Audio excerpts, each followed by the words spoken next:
All right, welcome. This is another installment of Jay's Analysis. Today we have David, the real Med White, joining us again. We did a great discussion last time of Oriental so-called Orthodoxy, the problems there, and I think David broke it down in a professional manner. David, welcome back. Thank you for coming back to Jay's Analysis. Yeah, it's great to be back, and I'm pretty glad to be here again, just making more videos. Yeah, you've been killing it, dude. All your videos have been solid. I've been sharing the Diophysitism one was really good. Want to make sure everybody, can everybody hear him okay? Can you guys hear Testing. David? Can you guys hear me? We should be Is good. my I've voice got him. perfect? Is his voice soothing you? A lot of people will notice that I have a better mic now. It does. It sounds great. Yeah. Is it a McDonald's drive-through head attached microphone? Is that what you're doing now? Yeah, it's a blue McDonald's Yeti. It's got them French fries on the top. Okay, so we want to order an order of monophrysism.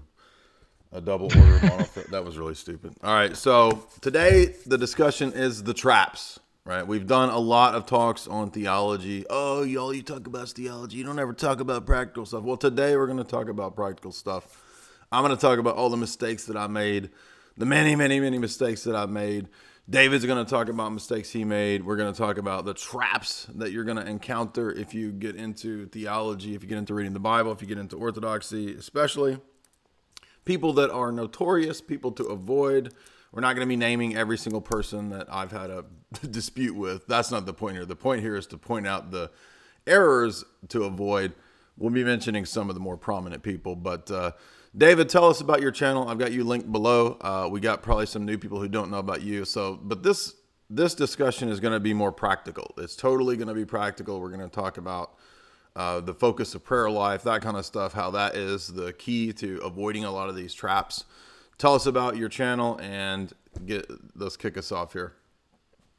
So, in case some of you there don't know me, I'm David, the real Med White. I basically do kind of apologetics, but my main aim in my for my YouTube channel is explaining Orthodox concepts, whether it's theology, whether it's practice in basic manner. So basically hard to understand concepts told you in a basic language. There's some videos that I had that's kind of off topic, but the main focus of my channel is basically Orthodox theology, and that's what I will describe. I also have a Twitter, although I'm locked. I think I'm locked for 3 more days. I'm locked on Twitter right now, but I also am I tweet regularly about stuff that I found out. Whenever I see something interesting when I'm reading a book or something like that, I always try to share. Other than that, I just basically post silly stuff there. But yeah, so my YouTube channel is basically I'll add your Twitter. I forgot about your Twitter. I'll add that. Yeah, you've got some good stuff. Your videos have been really kicked up. You've upped your quality. Congratulations on hitting 1,000 subs. Thank you for sharing my stuff as well, Jay. And for those that kind of want to know what I tackle these days, in particular, I'm tackling Oriental Orthodoxy because there's really not many people that tackle that stuff, and I think the dispute is very interesting, and I think it's something that not a lot of people know about. And it's a question that always comes up too. Questions are always like, well, wait a minute, what about Oriental Orthodoxy? How do you know? Yeah, what about the Council of Chalcedon? You guys are an historian. That kind of silly basic apologetics that we have. And I also make videos about Roman Catholicism. I also make videos about Orthodox theology itself. So I have introduction to essence and energies distinction. And generally, when I try to make videos, they're not long. They're not Jay is very popular for having 2-hour long detailed videos, whereas I kind of try to keep it simple. I make videos 10 minutes, 20 minutes. So for those with a short attention span like myself, my channel might be a blessing for you. Right. Yeah, no, there's a place for all this. And some of your arguments, you come up with stuff I've never heard too. So that really good material there. And I want to encourage everybody to subscribe to his channel. I've got it linked there. David, real briefly, there are some people in the chat that are new to your materials. You aren't a cradle, you're a convert, correct? Yes, I'm a convert, and yeah, I'm kind of like I'm living in Turkey right now. I've lived here for 10 years, and I have Turkish citizenship, so I'm kind of like already in a very weird spot. I'm a convert, and I'm a Turkish citizen. But I lived in the United States for 1.5 years, and that's when I like started getting into Orthodoxy, really.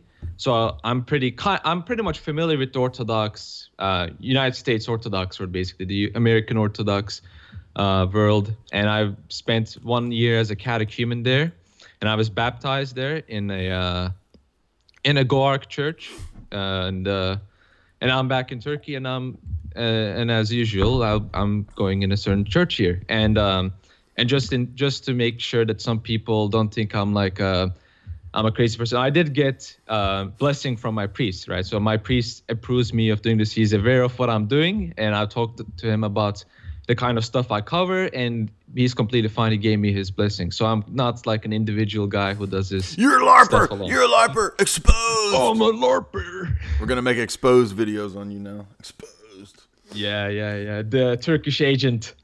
LARPing as Orthodoxy to KGB, spread Islam. You're a KGB Turkish agent, yeah. I'm an MIT agent, Turkish MIT agent, making Orthodoxy look bad and cause schisms in Christianity. Yeah, that's my objective. That's what you get paid to do, yeah. All right. You're going to kick us off with the topics. So you've got a list of things that you want to discuss that you see as the traps and the dangers, the warnings, the temptations.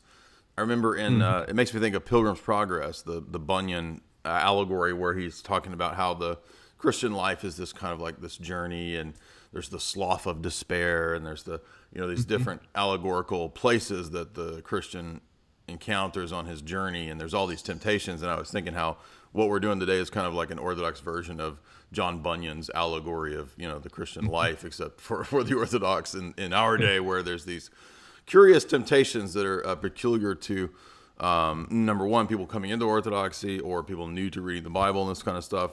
So let me start it out. Actually, I want to say that because there are a lot of people who might be, we want to get them to Orthodoxy, but maybe they just started reading the Bible or something like that. And I would say that when I was a Protestant, that was what I did. I just picked up the Bible, I started reading it, and I assumed, for example, that like when I read the Beatitudes and I read some of the Psalms, that I knew the Bible. And I didn't know what I was talking about. I had no idea what I was talking about. And so one of the early mistakes that I made when I was 19, I started reading the Bible, was that when I read the New Testament, when I got to Acts, I saw these things happening in Acts that I thought were charismatic gifts. And so I was like, well, I guess I need to stop going to a Baptist church. I should go visit the charismatic church because they at least do and believe the things that are in the book of Acts. And Baptists don't even do this. Little did I know, I had no idea what I was talking about, and that charismaticism is not what's happening in the book of Acts, right? So I had a basic kind of misunderstanding where I thought I knew what I was talking about. I thought I understood what I was reading, and I didn't, and I had to be humbled eventually and realize, oh, actually, the book of Acts is not talking about what these crazy charismatics are doing. And so that led me to reading more about church history. And the point I'm making here is just to kind of start off this talk, if maybe you are a non-denominational person or you're a Baptist or something like that, which I was, is that the Bible isn't a book that comes to you out of a vacuum. It's part of a liturgical tradition, a worship tradition. So the Bible has to be understood within the context of the historical church, because it comes to you from a specific historic church from the first 1,000 years of Christianity. And that 1,000 years of Christianity is Orthodox Christianity. So if I were to kick this off, I would kick it off by saying that if you're a Protestant, the thing that I would look for is the fact that the Bible has to be grounded in the liturgical worship tradition of the church, because that's where it comes to us from.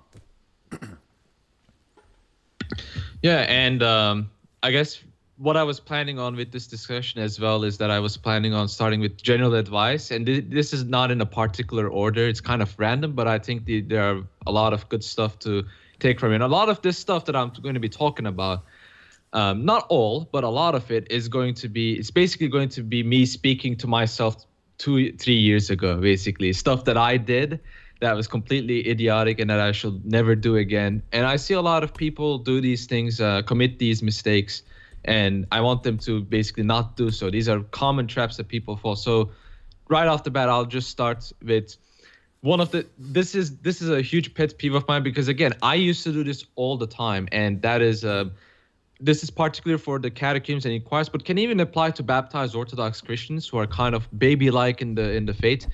Um, you, I will kindly advise you to stop constantly getting into debates, whether you're on going to Discord debate servers and constantly trying to debate with people about something. Now, debate is good. We're not counter-signaling debate here. That's not really what I'm doing. What I'm talking about is that there are certain people who haven't even read the Bible, who haven't even read a single church father, trying to go and get into debates because they heard certain arguments and they sound very convincing. Right. So one of them will be essence energies distinction. Let's use that as an example. So let's say they watched my essence energies introduction video and they're like, whoa, this is so convincing. I'll just use these arguments and debate people like online. But then they hear certain arguments that Roman Catholics will use, and they have no response to it. So what ends up happening is that because they don't know what they're talking about, they end up having to do two things. First, they either accept that they really don't know much, and they start researching more seriously, or two, they just blindly defend what's going on. And three, this is I said two, but it's actually three. Or three, they fall into despair. They're like, oh, I thought this was the unbeatable argument, but actually it's completely beaten. And and the problem is that a lot of people have a lot of issues like these have a lot of nuance. And if you try to just ignore the nuance, it just ends up being a competition of quote mining, and there's no substance in that. So I will recommend people, like, instead of a lot of people spend a lot of time debating. You can use that time debating by actually just reading the church fathers themselves directly. And there's a lot of sources online. You can listen to either Jay or me or any other people that I will be recommending and we will be recommending later on in this stream. And that will be time better spent because you're going to be learning a lot more. Although what's really important about learning a lot more, this is something that I personally found out, is that one of the biggest sins that we have is pride. And so from what I've observed, God will indeed actually make you kind of stupid if you're very open to being prideful, right? So unless you attain humility, God will not allow you to basically learn more stuff, because when you learn more stuff, you end up being more prideful, and then that just ends up in worse scenarios, right? And so that's also, I will say, a very important thing. When there's a lot of church fathers, spiritual fathers, focusing on the sin of pride, and they focus on it for a very, very good reason. It's not just for empty talk. There's a very good reason why pride is such a huge sin to tackle. And, that's a good one. The sin of heresy in its foundation is pride, right? Exactly. It comes from pride. And this is, I think, very important to understand for a lot of newcomers, to avoid pride, to avoid trying to always get into debates. Take it slow, right? Patience is a virtue. A lot of people have a very long time ahead. Most of the people we're talking about is 20 years old, some of them 30 years old, some of them 40 years old. And I will say all of them, they have a very long time ahead of them. So it's good to take things slowly, reading the Bible. Reading the Bible slowly or reading the church fathers slowly, there's no problem with that. Like, learning about things slowly. I mean, Jay, you yourself, I think you've spent like 10 years discerning Orthodox and basically being in that realm, if I'm not wrong. So like, you will be a very good example of taking things slowly. I mean, you came to the place you are right now. You have a lot of stuff about Orthodox, and I'll basically say that taking if someone takes things too fast, they end up in silly either non-canonical groups, or they just end up losing their minds. Yeah, no, and I did a lot of things wrong. I had all those similar temptations. I was the two things that I would tell a catechumen nowadays, or if I could talk to myself when I first started looking at Orthodoxy, back in 2007, 2008, I would say you need to relax. You need to be patient, and you don't know what you're talking about. Because I thought I knew what I was talking about, because I'd read a lot of Aquinas, I'd read a lot of the Reformers, and I'd read a lot of church fathers even by that time. But I didn't really understand these very nuanced theological disputes that relate to the history of the Trinity, Christology. I thought I did. and I was starting to get into the scratching the surface of that stuff. But it was just a lot of intellectualism, a lot of pride. That's obviously a temptation for any of us who love theology or who love philosophy. You can always be tempted with that. But what I did learn in waiting, 10 years or so before coming into the Orthodox Church, was that there was a whole lot of stuff that I really didn't understand, and it took me many, many years to get to the bottom of it, to get answers. And I had, as you said, I had to be humbled quite a bit. I had to go through, personal issues and things in my life that were humbling issues, as will happen with most of us at some point, especially as you get older. And as you learn, as you grow, the more that you learn, the more you learn how much you don't know. And there's a paradox. There's a mystery involved in knowledge, to where the more that you learn, you are learning more, you are coming to know more, and you're at the same time learning how much you don't know. And so that should produce humility.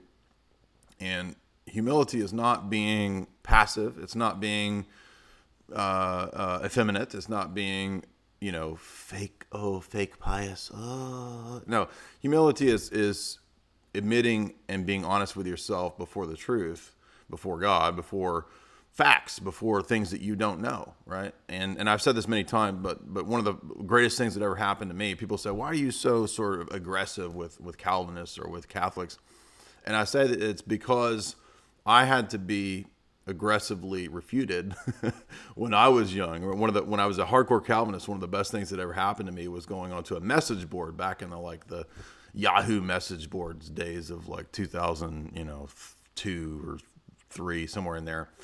And I remember I thought I had everything figured out because I knew all about presup. I knew all about the transcendental argument, and I'd read all these Calvinists, and I thought I was, the bee's knees. And there was these 2 Catholic dudes who were really well read in the church fathers, and they absolutely demolished me in a debate. And it made me furious. It made me so angry, but it was one of the best things that ever happened to me, because I realized that I had no idea what I was talking about when it came to the church fathers. I mean, I had read a little bit of Augustine, but I didn't know anything about the rest of these church fathers.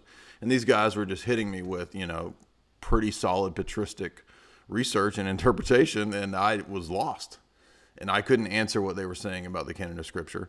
And so I was at a juncture there where I could either admit that I had no idea what I was talking about, and that these guys knew more than me, and that I needed to humble myself, or I could be prideful and brush it off and, just lie to myself that I knew what I was talking about when I didn't. So these kind of things come into our lives at times to either take us in a better step, like to God kind of confronting us with our own pride, as you said.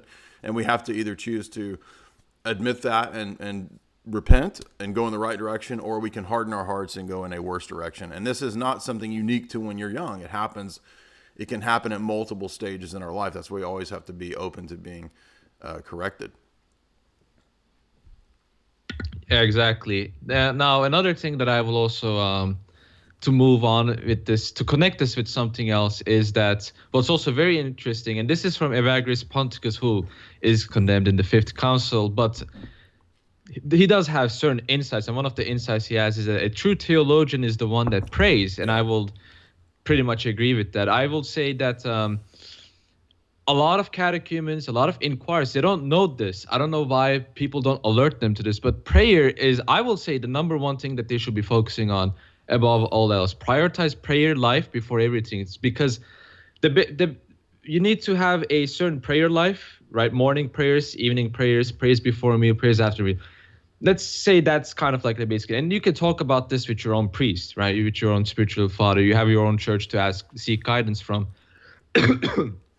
But this is very important, because if you start building a habit from this, it will indeed carry on later on in your life. If you don't build up a habit from this, and I unfortunately had a very tough time, I still have a very tough time on this issue.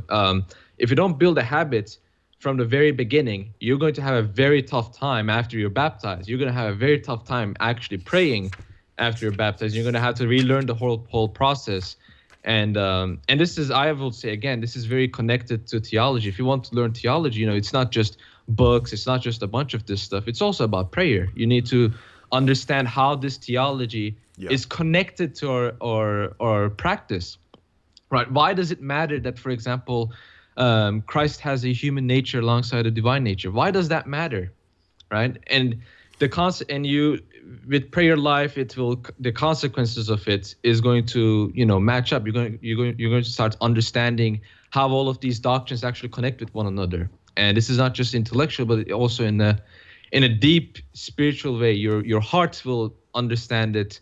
Your mind will understand it, and it's very important that you try to carry both of them instead of putting all your eggs in the intellectual basket, as a lot of people I've seen trying to do. And a lot of people try to put all their eggs in the spiritual basket too, right? There's a lot of people that do that, and they should not do that either. They should be balanced. It's going to be both. It's not just going to be one of them. I can just forget the other one. I can just improve on that later. No, they're both very important, and they're both very instrumental in Orthodox life.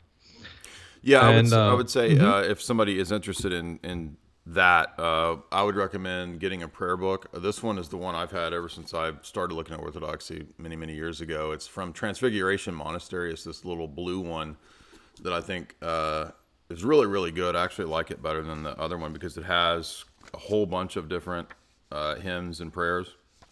So you have your morning prayers and your midday prayers and your evening prayers, and then all the other prayers like Vespers and the Divine Liturgy and all that, and then the hymns and the Akathist hymns and the small canon to the Theotokos.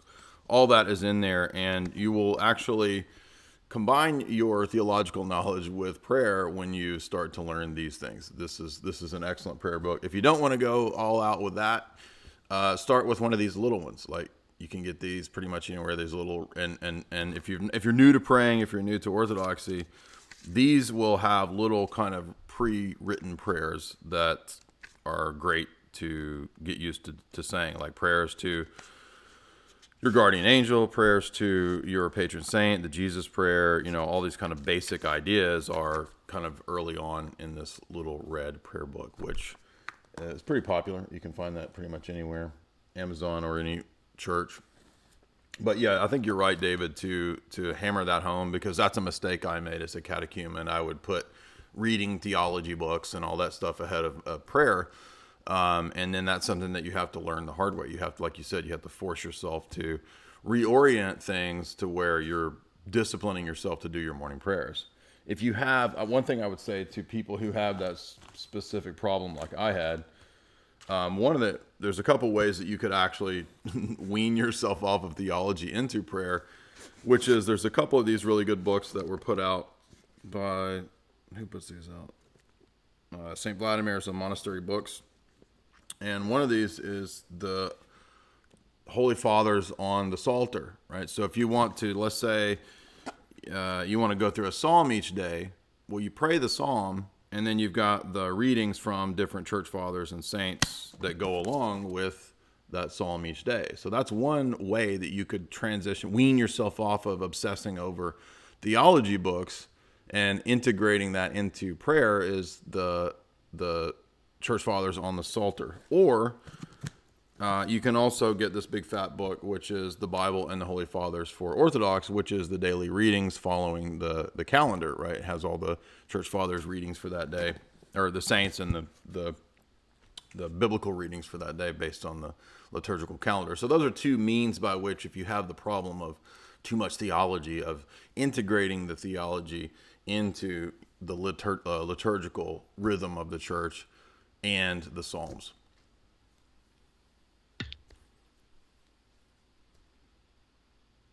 David? Oh, sorry, I muted my mic accidentally. I was gonna say that this is gonna be a shameless self-plug, but I do have a video on this topic on basics of prayer. But and I also talk about a lot of the sources that you can use for prayer. There's a website called Origen. So it's in that video. It's in the description of that video, that has like the daily prayers, including the hours and the prayers dedicated for that day. But when you're doing all of this stuff, you should seek spiritual guidance from your own church. And talking about these things with your priest is very important, because he's going to understand you much better than we can understand any of you. In all honesty, he's That's going the to next know point. That's the next point. Yes, to talk about how this can't be an online LARPing thing, right? Exactly. This can't just be online. This has to be a real thing. You have to really go to church regularly, and you have to have a good relationship with your spiritual father, with your church. If you're baptized with your godparent, if you're not baptized with a prospective godparent, these are very important things. These are very, very important, because this is how people became Orthodox in the 4th century, in the 5th century. This is the process that people became Orthodox. It's not, they didn't have the internet, they didn't have the select works of the church fathers. It's really all of this. It's them talking with their priests. It's them seeking spiritual guidance. It's them having spiritual guidance from reliable laymen in their own church. Not to say that every single layman is reliable, but there's a lot of crazy laymen out there, of course. But this is really how people became better Christians. And we have to replicate that, right? If you want to replicate the early church, we have to replicate the early church in the way they act as well. And I will say this is, again, amongst many of these things, these are very important things. And in the United States especially, I mean, all around the world, we are pretty much very individualist. Yeah. Right. We think of ourselves as individuals first and communities second. No, when you're an Orthodox Christian, even if you're just an inquirer, even if you're just a catechumen, you are part of that church, right? You're part of that body, and not part of the body per se, but rather part of the church that you're attending, right? Yeah. And it's very important that you actually try to integrate, and you shouldn't try to just do things. This is something I did myself. Like I just kind of like ignored I listened to the catechism classes. I attended the classes, but most of the time I was like, oh, I know better. No, I didn't know better. You don't know better. You need to rely on your church, right? You're trying to become part of that church. You have to rely on it. And so integration into the church is very important. We need more people doing that. As I said, and I would like to repeat myself, if you want to be part of the early church, if you want to act like you're part of the early church, you really have to act like you're part of the early church. As I said, all of this stuff, spiritual guidance, this is how people in the early church acted, and you can't ignore that. And do you have anything to add, Jay? Yeah, I would. One of the big accusations that we get. So I want to do a little bit of myth busting here in this stream, which is that, oh, you guys are a cult. Well, no, actually, what we do, if you're in my Discord, if you're in our circles, this is an accusation, a false accusation that's bantered around quite a bit. Which it's ironic, because what we do consistently is tell people that they have to be part of a local canonical church. Now, obviously, if you don't have one, that's not your fault. You got to do what you got to do. But for those who do have access to, canonical churches, they need to be in there, and they need to find a spiritual father. So that's actually the opposite of a cult. Nobody's following me. I'm a layman. I do have the blessing to talk about the things that I talk about, but I'm not your spiritual father. And so we always try to stress in my Discord or any of the areas where we interact with a lot of these people is that I can't fulfill that role for you. That's not my role. So you need to find that in your own life, and hopefully with God's providence and trusting in God, you can find that. It took me many years to find good spiritual father, but eventually I did. And so it'll come. You have to trust God for that. But I would say that it's not correct or accurate to say that what we do or what we're promoting is some sort of weird cult, when we consistently tell people that, number one, I'm not a guru, I'm not your spiritual father, David's not. Nobody online can really fulfill that role. You can have people who help you and point you in the right direction, but you actually need to find that in your own life. So don't mistake me for that, and don't mistake David for that, or anybody else who's doing online apologetics. That's not the job of the apologist. That's why in the church there's a lot of different people, a lot of different ministries, a lot of different roles. And the priests, the deacons, they fulfill that role. Elders fulfill that role. Not me, not laymen. So find that in an actual spiritual father. And let me see. Let me check my notes, because my memory is not perfect. And to connect with this, because there's a lot of people that make this mistake as well. When we're talking about integrating into a church, several people might end up asking, but what about my parish, right? I mean, I go to a certain parish, but my priest isn't perfect. My fellow parishioners, they're not perfect. Well, this is also an important thing, because a lot of people, they read the saints, they read the church fathers, and they think that people in the church are exactly like the saints and the church fathers. So they are right. saints for a very good reason, right? Yeah. They're saints because they're pretty much as close to perfection as one could get.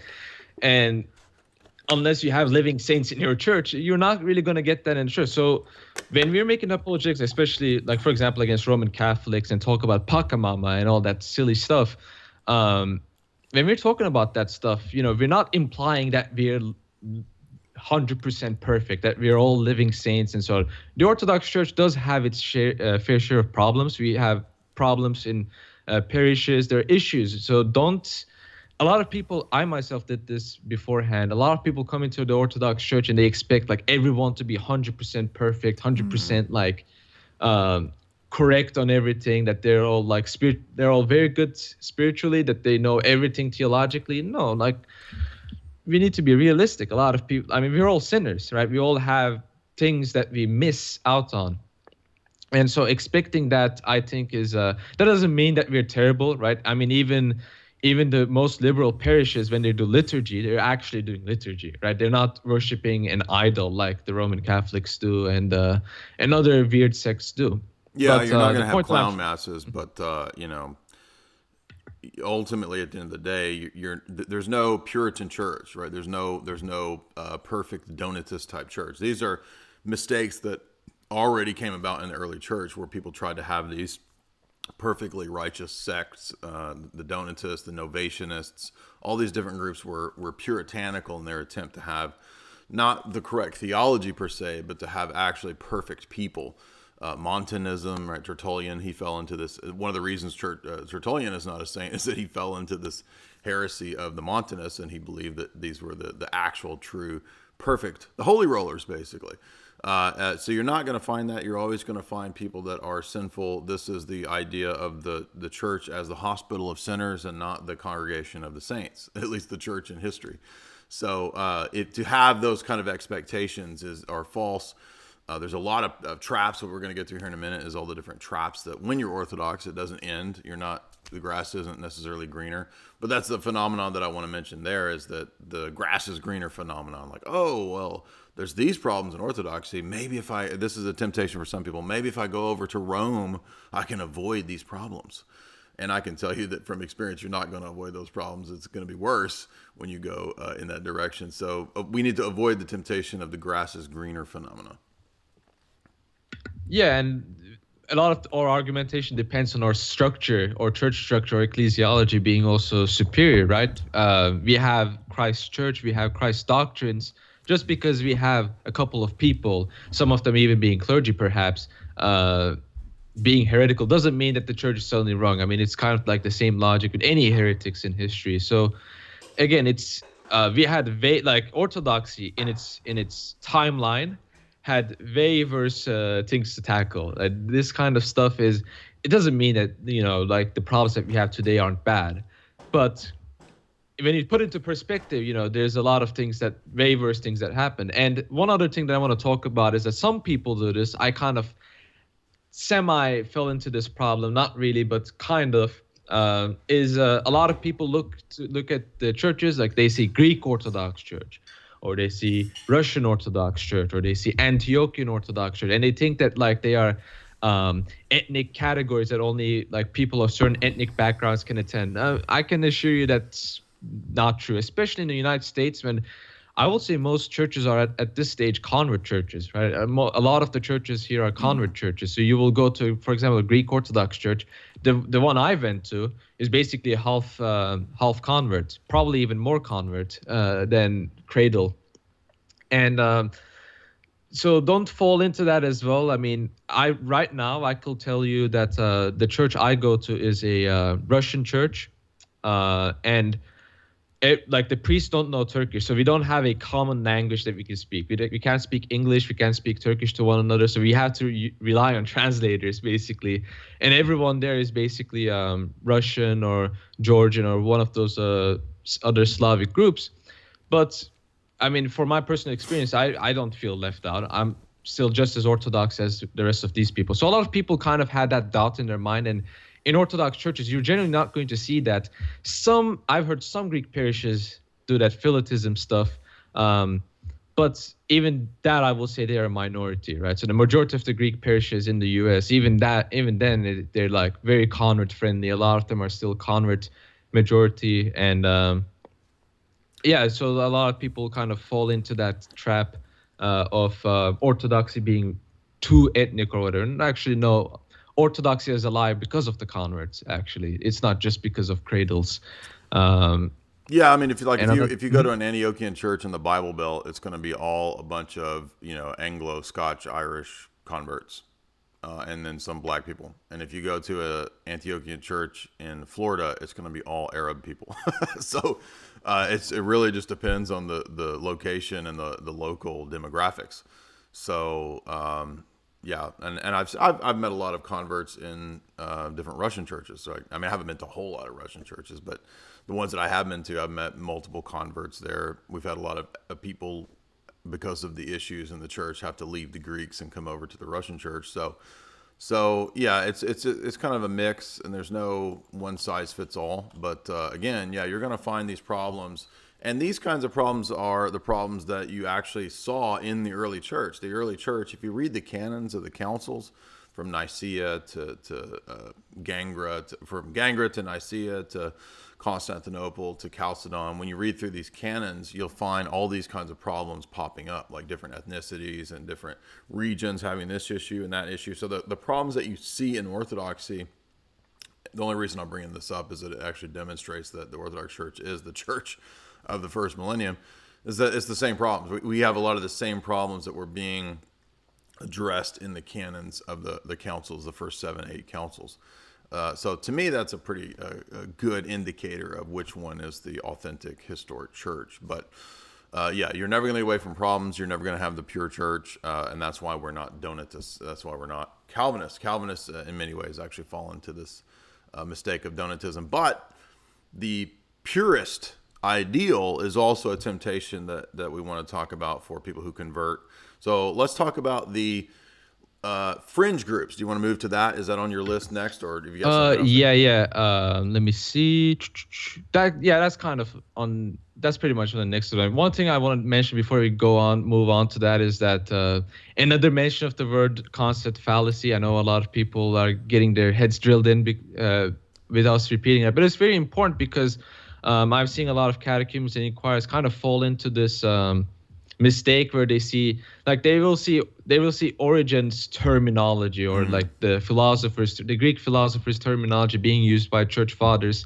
Now, first of all, I will say, kind of makes sense. They both speak the same language. They're both trying to talk about similar topics. So why is it such a controversy that they use the same terminology? But what happens in the Orthodox Church is that the terminology becomes it becomes transformed, right? So hypostasis is a great example. We had someone in the Discord saying the Orientals are right because hypostasis meant ousia in Aristotle. Yeah, but in the church, it's not. Yeah, That's in kind of Basil's like letters, it takes on a different connotation. If you read letter 38 of Basil, he makes a distinction between hypostasis and ousia, and he says is a very important, crucial distinction. even Saint Kirill, who kind of interchangeably used those two terms at times, still used the Cappadocian version of those terms. So these things, the theological precision, did end up. I don't want to say develop, but they became more precise as time went on. We will agree there. But there's these terminologies, hypostasis, ousia. These terminologies, when we're talking about in the context of Orthodox Christian theology, they have different meanings than what the philosophers meant, right? Yeah, They're this is transformed. that's a big mistake I made. This kept me from Orthodoxy for a long time, because I thought that what Hellenic philosophers were saying was this. I mean, the meanings were the same. It had to be. How could it be any different? So whatever, if Plato talks about a triad, or Plato talks about logos, or Plato talks about any of these terms, or if it's used in Aristotle in a certain way, substance, it must mean the same thing when any church father says substance.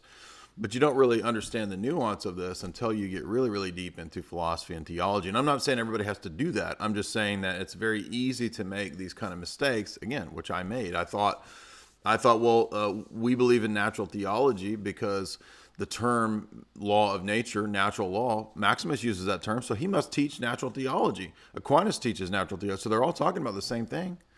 No, they're not, because just because it's the same word doesn't mean that that word has the same meaning. Words can have different meanings in different contexts, and in the realm of philosophy, it can get very nuanced. And so you're absolutely right. With Oriental Orthodoxy, the basis for a lot of that dispute was on the fact that the terms early on had a significance. St. Jerome talks about this. Later, fathers at the councils of the Fifth and Sixth Council talk about this extensively. The terms took on specific meanings in different contexts. And so when the Orientals were using the term hypostasis to mean a concretization of nature, it actually gets nuanced and specified even further as we get into the Fifth and Sixth Councils. And there's a lot of research, a lot of work that goes into that. And it took me many, many years of studying that topic before I grasped that, even terms like logos, right? Logos, this is where E. Michael Jones is specifically wrong. Logos is not an attempt to synthesize Hebrew revelation with Greek philosophy. It's not. Now, sometimes they're talking about the same referent. A word might be referring to the same thing, but that's not the same as melding a Hellenic philosophical system with revelation. They're two different things. And so when the scriptures are using terms like logos, they're appealing to the wisdom text of the Old Testament. They're not trying to say that the Stoics are talking about Jesus. The Stoics aren't talking about Jesus because they didn't know Jesus. Now, in a sense, they did, because all truth ultimately arises from Christ. But we can't take Stoicism and meld that with Christianity. We can't take Aristotelianism and meld that with Christianity in terms of the systems and the way that those systems define those words, because when we do that, that's the mistake of Roman Catholicism. That's where Roman Catholicism went in the wrong direction. If Plato says something right, we can say, yeah, that's right. Oh, but Aristotle was right here. Oh, but Proclus was right here. But Plotinus was right here. There's nothing wrong with that. But that's different than saying that the system that Aristotle lays out of the substance, accidents, dualism, and the Hellenic definition of simplicity in Aristotle, that distinction implies composition or division, those things are impossible in our theology, and they are purged in those 7 councils. You can actually demonstrate very easily that Basil, Chrysostom, Athanasius, St. Maximus, they're actually arguing consistently against Hellenic dialectics. In fact, I just put a quote on the Twitter yesterday where St. Gregory of Nyssa himself is saying that I'm rejecting Origen's Hellenism in this way. We are not Hellenists, he says. We don't follow the philosophers. We follow divine revelation. And that's why we can't synthesize our revelation with pagan philosophy. Yes, and I believe one small thing that I want to add, just to cover all grounds, is that for all the criticisms that we have for the EP, and I myself have a lot of criticism, you yourself have a lot of criticism. One big mistake that people make is, let's say that you are an inquirer and you want to go to an Orthodox church, and the only Orthodox church you have nearby you is an EP one, right? And I will say, it's better to go there than to just stay at home and not going there, right? At the end of the day, EP churches are still canonical, and even MOSPAT, Moscow Patriarchate, believes, even though they severed communion with EP, they still believe that they have grace, and that they still believe they're part of the church. So even Moscow Patriarchate believes that EP is part of the church. So there's no reason for you to go full extremist and full TO and say, oh no, this is poisoned and I can't go there. I mean, the parish I go is directly under EP. I mean, I live in Turkey. I live in the EP territory, so I kind of have to be under EPs. But you can't separate these two things, right? We don't go full fake Orthodox and this communion is completely poisoned and everyone that's in communion with them is poisoned, that kind of nonsense. And I think that will connect beautifully with red flags to avoid, and generally groups of people and attitudes that show us that you should avoid these people. And one of them will instantly be the biggest red flag, I will say, is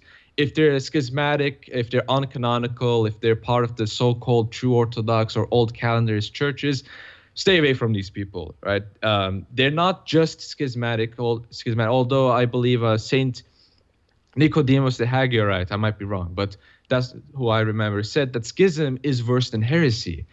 right? So that gives you a double reason to avoid these people. And I will even argue that they're heretical in the basis of them having a heretical ecclesiology. But I'm not going to name names because I don't want to make them popular. But there's a lot of people in these groups that pretend to be Orthodox Christians, and you see them in the theology. They're either like completely Romanidian in the sense that they completely reject Augustine. A lot of fake Orthodox groups, for example, reject that Saint Augustine was a saint, right? There's a lot of groups that actually push for that sort of an argument. And generally speaking, you should completely avoid uncanonical groups. They're vipers. Stay away from them. They're never pleasant. They never are pleasant people. And other red flags that they're also terrible apologists, and they're even though they'll say all day long they're not Donatists, it's really just a rehashing of Donatism, because they have this idea of like the virus ecclesiology that if you're in communion with somebody who violated a canon, then all the grace is gone, and then you lose all grace. It's this it's basically a sedevacanist version of orthodoxy, but it's not really orthodox because they don't even understand like basic theological ideas. They don't know what when we talk about recapitulation, they don't know what we're talking about. They don't understand the specifics of Christology, and that Christology affects ecclesiology. So they actually have a Nestorian, very very rigid view of of ecclesiology, to where all grace is lost in not just in the sense of like if a church adopted a heresy, but they'll actually tend to view canonical violations as if they're divine revelation. But the canons aren't divine revelation. They're supposed to be followed, obviously. But this is the mistake of the Pharisees. The Pharisees viewed in a sense, you could look at the Pharisaic tradition like the church's canon law tradition.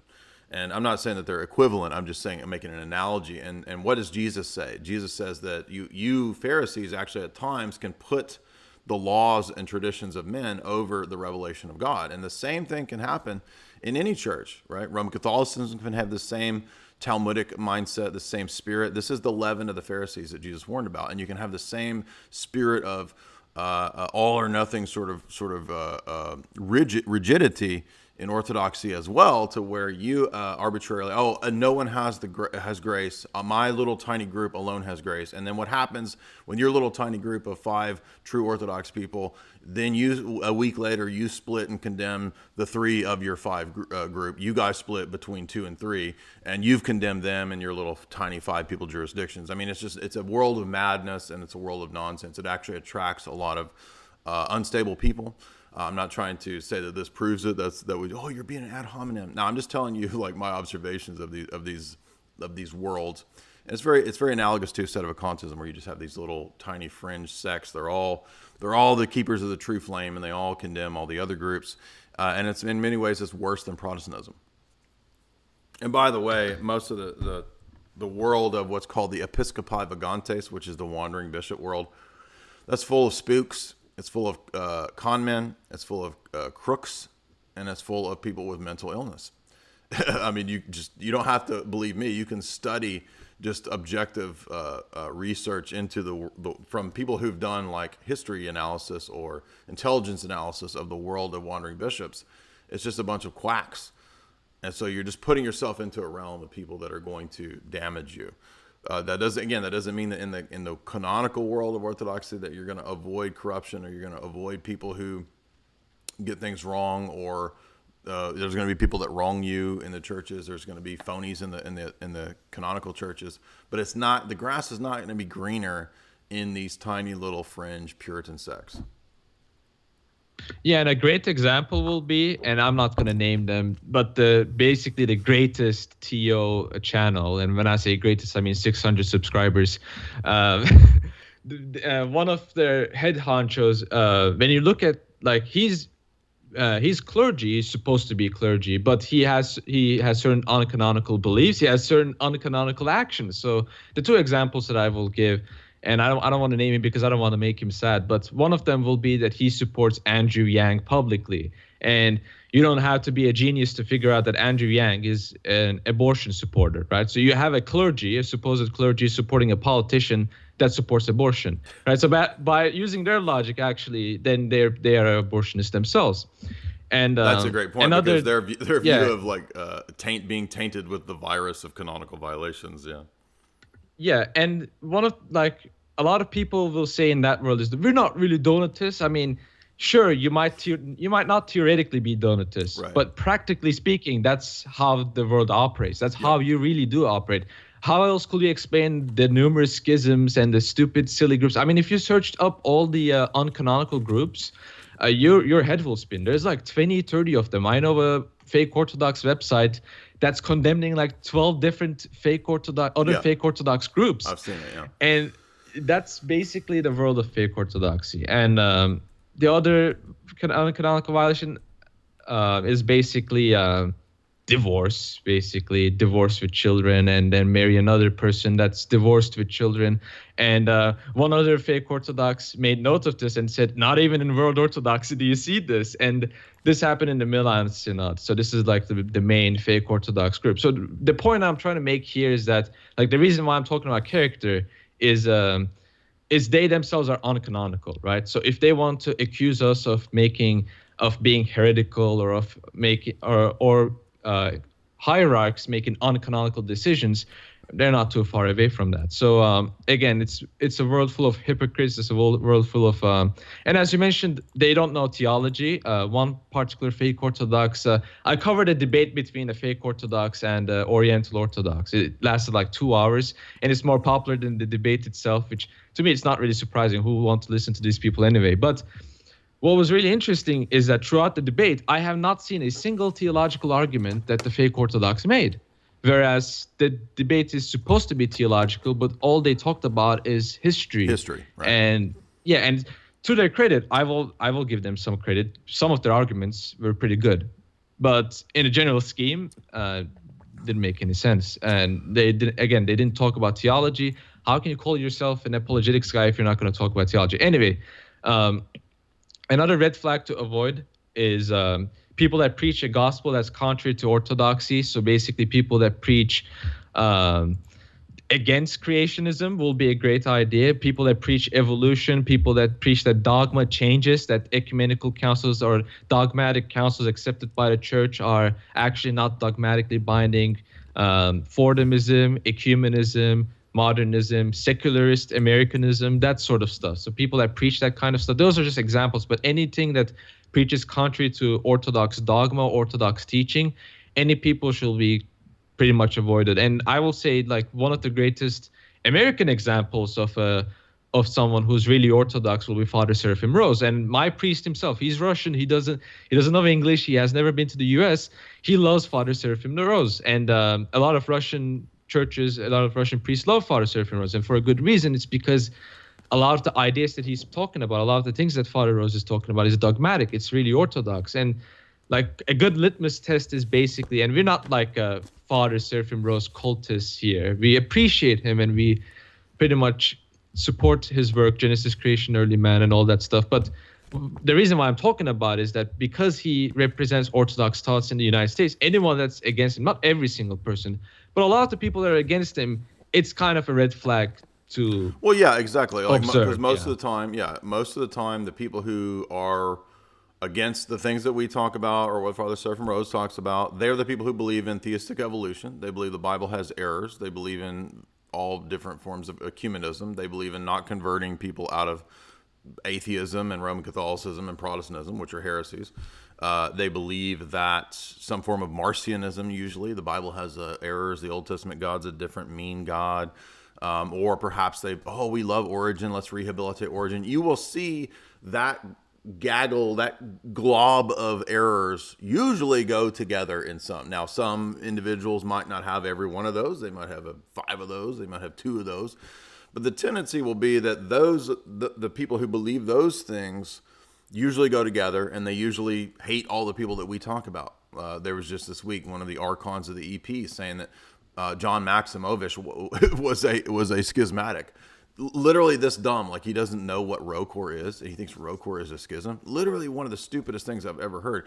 And he's one of Bartholomew's right-hand guys. Well, that's absurd. And again, what you tend to see is that kind of stuff going together in people of that mindset. And those people, they almost never believe or like the stuff that we talk about. Why? Well, Has nothing to do with actually proving the theology. They just use a bunch of ad hominems. They'll say that we're mean. They'll say that we think we're better than everybody. We'll say that we are rigid and we're dogmatic and we debate people. Oh, you mean like what all the church fathers did? Yeah, I will gladly take on those acronym or those accusations, because if you read the Gospels, that's what Jesus does, right? Jesus goes around and debates the Pharisees constantly, and he debates the Sadducees, and he debates people, and he proves things from the Old Testament. If you read Paul, Paul throughout Acts goes and debates and does that, right? And he's not sorry for doing that. He's not supposed to feel bad for doing that. And when you say that to these people, they say, "Oh, well, you're just being a Protestant." No, doing what Jesus and Paul did is not Protestant. If you think that's Protestant, then you have no idea what religion you're in. You have no idea what you're talking about.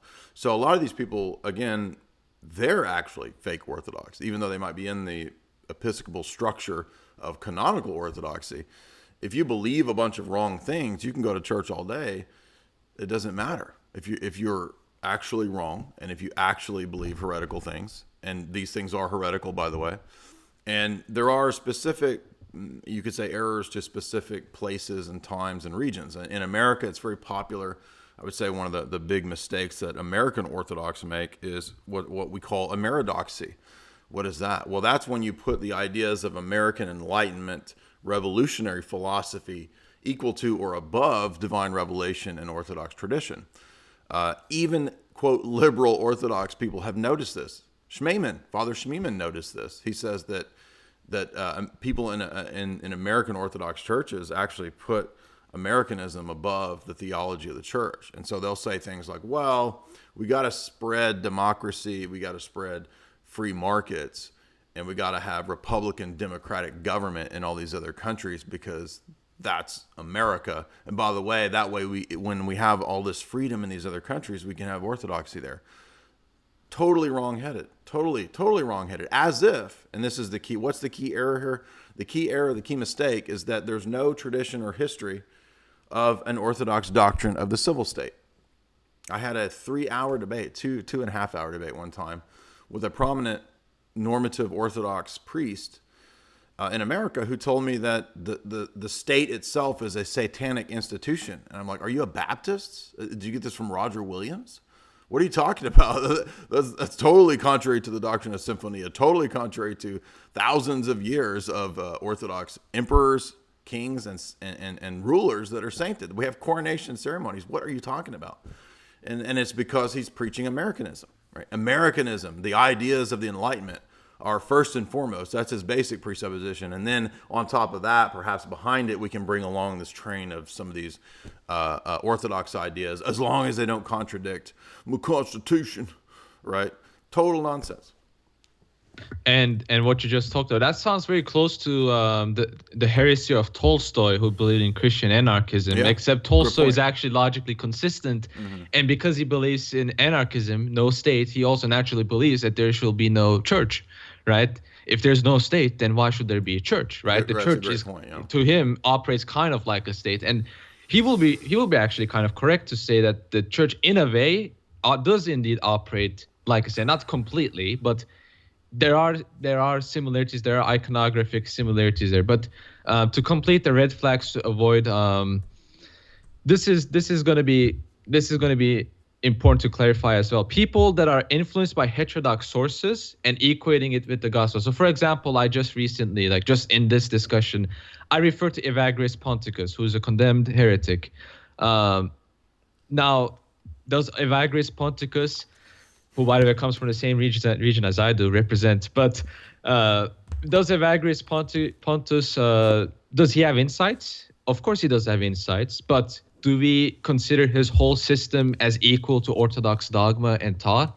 Of course we don't, and that's why he's condemned, right? In spite of his, and he's very influential when it comes to Orthodox spirituality. But again, just like people like Tertullian and even people like Origen, who had a lot of positive influence on Orthodoxy, you could say, still end up, their whole system eventually, in one way or the other, is completely corrupt and should not be accepted and is completely condemned. And one of the interesting things in Orthodoxy, you have the Synodicon of Orthodoxy, from the 9th century, I believe, which condemns Hellenic philosophers. And that might prompt someone to ask, well, don't you use Hellenic philosophical terms? Well, it's kind of the response that I will give is that, like, yeah, they have insights. Obviously, they have insights.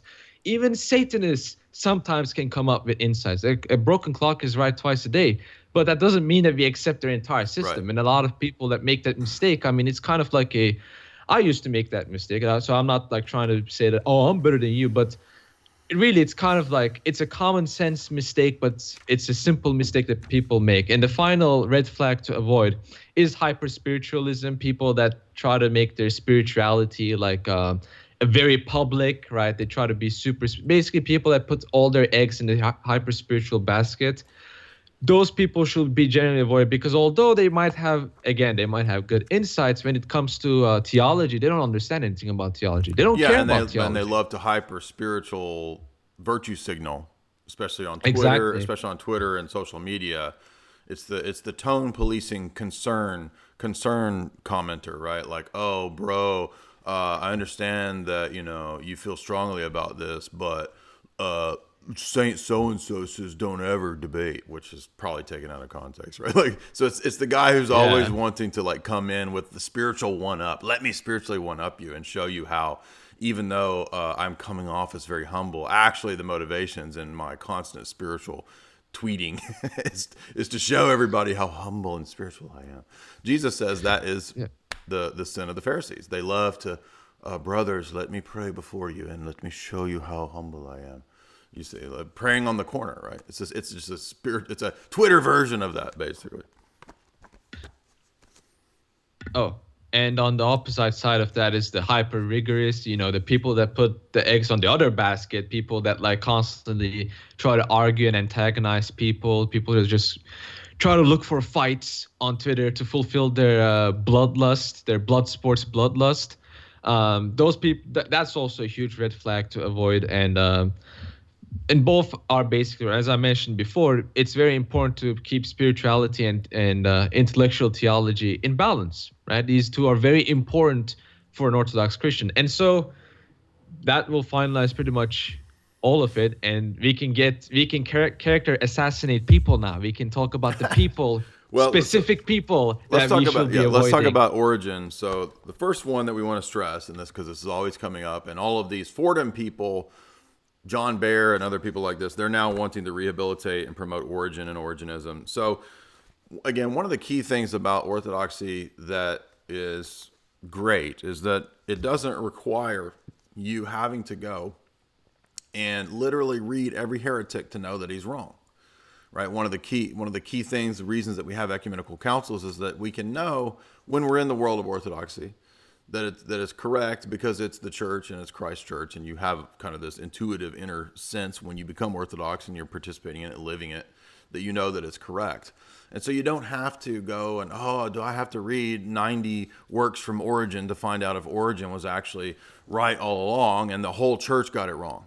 No, we don't have to do that. Now, I'm not saying that if you want to learn about something that, you can just get it by osmosis, but I'm just saying that it's practical. It's practical in the sense that I can know that if the church condemned Origenism in multiple councils and multiple great church fathers from our church who are sainted and so forth, I don't have to go back and rehabilitate and reinvent the wheel.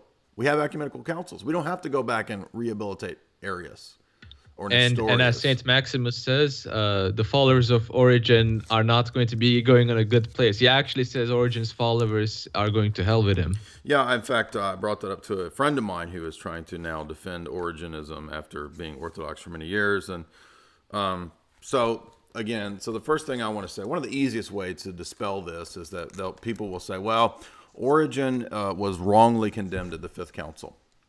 All right, let's set aside the Fifth Council, and we're not going to talk about apocatastasis and universalism just for this moment. There's another document, okay, the Confession of Saint Sophronius, and it's part of the Sixth Ecumenical Council. So this is the council after the Fifth Council. And there's an extensive 4-page condemnation of Origen for multiple mistakes. Okay, so we're not just talking about did he teach universal restoration of all creatures. There's multiple errors and mistakes that Origen makes, you could probably list about 30 of them here that are so significant that they have an entire council after the Fifth Council, an even bigger council, the Sixth Council, completely condemning Origen. Not only that, for his doctrine of creation, for his doctrine of successive falls, for his doctrine of pre-existent souls, for his doctrine of dialectics, et cetera, et cetera, et cetera. As David mentioned, Origenism is specifically condemned on 3 or 4 different points in the Synodicon of Orthodoxy, which is the Seventh Council. You're right there. But also St. Maximus himself, which is very ironic because people say, oh, but there's an influence of Origen on these different brothers. Yes, but he's corrected down the road. So you can't just go to the fact that, oh, well, Gregory of Nyssa liked to read Origen, so therefore we can rehabilitate Origen. You're missing the centuries of dialogue and confusion that Origen caused in the church that had to be sussed out and purged, again, over many centuries. So again, the Sixth Council is very explicit. It's not just about apokatastasis and universalism. The Sixth Council is extensive in its condemnation for 4 pages of his mistakes, and he's included in that council's heresiology. When we come to the writings of St. Maximus in the Ambigua, Maximus has these 2 volumes of the Ambigua. Multiple Ambigua are dedicated to refuting the errors of Origenism. Okay? And as you said, he points out that Origen is not going to a good place. Okay? So neither are his followers, by the way. And so what happens is that when we try to rehabilitate Origen, and this is what I got my friend to admit, who is unfortunately going in this route a couple days ago, I said, well, doesn't this ultimately mean that 3 councils of the church are also wrong, and that also St. Maximus is now significantly wrong? And he said, yes, Maximus was responding to things that Origen didn't teach, to forgeries. Now, I don't know how he thinks he knows that these are all forgeries. I'm like, don't you think that they had a better knowledge of Origenism back then? They had access to documents closer to the time of Origen. And you're relying on people like Bart Ehrman and these people who are trying to, through Fordham funding, promote Origenism. Well, yeah, okay, fine. I'm willing to bite the bullet now. And he says now he admits that the church in the ecumenical councils made errors. So that's where this leads us to, right? To be consistent when we go down these stupid routes, when we don't just trust the church and the wisdom of the church, we fall into prelest, we fall into pride, and even to the point of now, oh, well, St. Maximus, totally got Origenism wrong. He didn't get it right. And we see where this leads us, right? And you're just a few steps away from, well, you might as well just be a perennialist at this point, right? So that's why we have to stick to the rule and the guide of the church. And you can't be wiser than the church. And speaking of Origenism and Origen himself, I think we should head down and talk about the people who try to become Origen but are the less intelligent versions of it. And I think the best person to start off this people to avoid list will definitely be David Bentley Hart, because yeah. not only with, I mean, Origenism is basically the main foundation of his, but just in general, like, it's not just theology. That's also very important to emphasize. This guy is the same person who said Julian the Apostate is the best emperor, who called Saint Justinian a stupid brute, and all this kind of stupid stuff. And he also said Alexandria Ocasio-Cortez, who he's fanboying over, is the great politician, and he even wrote a piece on New York Times to defend her. Again, I don't have to mention that she defends abortion. So David Bentley Hart, as someone that's representing orthodoxy, is supporting an abortionist politician. How does that look for orthodoxy when someone does that? And so in every single way, we will say David Bentley Hart is definitely someone to avoid. And we can even talk about like the universalism. If you talk about the book that he has, now I don't recommend him, but there's a certain Orthodox person that wrote a review about his book, and I checked the review out, and it's incredibly funny. The whole book, David Bentley Hart is talking about how intelligent he is, and he's just pridefully just saying, "Oh, I believe in universalism because I'm smart. People that don't believe in my universalism are stupid people." He literally says these things, and he doesn't even quote church fathers. You're a fundamentalist. Like, come on, dude. Seriously, fundamentalism. So basically, everybody who hasn't believed this tiny view is a fundamentalist. That's ridiculous. Exactly, and David Bentley Hart, by the way, David Bentley Hart, as people are noting in the chat, is very close to the Fordhamite people. That's because the CIA is putting money into these people They're putting money into not just Fordham, but also Origenism. And why do you think they would promote Origenism? Well, because it's a great means to transition people into ecumenism and perennialism, and ultimately Roman Catholicism. They're very useful because Roman Catholicism is based around perennialism. Natural theology, Hellenism is perennialism. And so Origen is a great tool, a great guide to funnel people into these things. That's why there's so much money put into these people. And everybody knows this now. It's public on multiple websites. Multiple journalistic outlets have shown and demonstrated now, Ortho-Christian, many others, that all of this money, foundation money, goes into these things. And guess what? Origenism is part of that. How many times have I done talks on the CIA studying groups, ethnographies, right, to know what to promote to people, to take people in a certain direction? Now, does that mean David Bentley Hart's a CIA agent? No, I'm not saying that. He doesn't even probably know about how geopolitics works. But what I'm saying is that people who are put into university positions are put into those positions because they will toe a certain line. And we know that for certain. I can demonstrate that from David Wimhoff's book, from the history of the Rockefellers, their own biographies. They all talk about controlling seminaries, controlling education, controlling the arts through who gets what chair in what department and who trains who. And the people who come up underneath these people, they just rehash the stuff that their great professors told them. And someone might ask, like, how does the CIA, why will the CIA care about Origen? I mean, look at the Roman Catholic Church. They pretty much sainted Origen at this stage. They refer to him as a church father, and if any Roman Catholic you talk to is, even the trads, they love Origen. And so this happened, like this sort of, how should I say, this sort of subversion in the Roman Catholic Church happened ways before. And so it's only natural that other intelligence agencies will use bad characters in Orthodox history to push them into the forefront. So it's not as silly as it initially sounds. It's actually pretty plausible because it already happened beforehand. And speaking of foundations giving money to news outlets, Orthodox Times is one of those.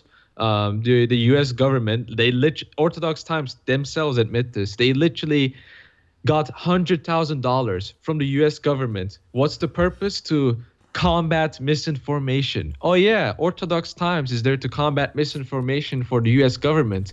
Surely now we can trust Orthodox Times to give us reliable news coverage on especially topics such as Ukraine, which the United States has no geopolitical interest. Guys, don't look at that direction. That doesn't happen at all. And yeah, so like I didn't know much about Orthodox Times, but the moment I saw that they got foundation money, it's instantly dropped. Like should be instantly avoided. Those websites that they get foundation money from the U.S. government, they should be instantly avoided. It's really obvious that they are going to propped up to become propaganda tools of the U.S. government. And that doesn't mean that, you know, some people say, oh, isn't Ortho-Christian Russian biased? Sure, you could say that. But what differentiates Ortho-Christian from a lot of these websites is that outside of the news coverage, for example, they still have a lot of really good quality content outside of the news coverage. They have a lot of really good. One of those articles is the Old Calendar's ecclesiology being critiqued by Peter on Twitter. Well, they have a bunch of my articles there, so yeah. Yeah, and you know, there are legitimately really good Orthodox articles. So that's kind of separates Ortho-Christian, at least. Even you can argue, yeah, I won't deny that Ortho-Christian is biased. All news outlets are going to be biased by nature, but they still have really good Orthodox content that you could check out. Compared to Orthodox Times, which at this stage has become a U.S. government tool, unfortunately, but it really has become that way. And speaking of Fordham, I think, we should give a shout out to the Fordham crowd for spreading homosexuality. Every single Orthodox Christian is very excited about homosexuality. George Demokopoulos, big shout outs to you, or Aristotle Papanikolaou, and them trying to subvert Orthodox Christianity and church history. And one of their methods, let me give you an example of what they did. So in order to respond to the supposed traditional Orthodox Christians, one of the arguments they made on Twitter is that no church father uses the word traditional to explain orthodoxy. Well, that kind of seems common sense to me, buddy, because why would you use the word traditional to explain orthodoxy when it's already traditional inherently by design? You don't have to use a certain word to describe it in a certain way, you can use different words. Well, right? actually, Athanasius, there's times where Athanasius says that I appeal to the tradition of the true fathers. He would say things like the Council of Nicaea was guided by the Holy Spirit. So if Athanasius has no problem Exactly. saying that stuff, we shouldn't. Yeah, exactly. So like, even if they never use the word tradition, who cares? The fact that they're appealing to That's just past sophistry. councils, Yeah, past that's church just fathers. sophistry. Exactly, it's just subversion. So it's just outlining the subversion that these Fordham crowd people does. Anyone that's associated with Fordham, just stay away from them. They're demoniacs. Stay away from these people. And many of these people will be again George Demokopoulos, Ursula Papa Nikolaou, who by the way have very they also produced and endorsed very blasphemous quote unquote art that's basically spits in the face of iconography. I don't even want Yeah, to a talk lot of these about it people that are. much. Yeah, these people are. They're not even Orthodox. They're just saying that they are. Some of them are probably Satanists secretly. Quite literally. One example they did, for example, is that they basically there's a piece called "Ruler of the Cosmos" where Patriarch Bartholomew is basically like the king of the universe. I mean, what are we trying to spread here? Are we trying to spread Roman Catholicism here? Yeah, Like, what's going on? Yeah, exactly. And the other people you mentioned, John Bear, I will say avoid. Callistus Ver is also part of the Fordham crowd. He has appeared with the Fordham people. Sister And Vasa, unfortunately, Sister he has to Vasa be avoided should as be well. avoided as well. Yeah. Mm-hmm.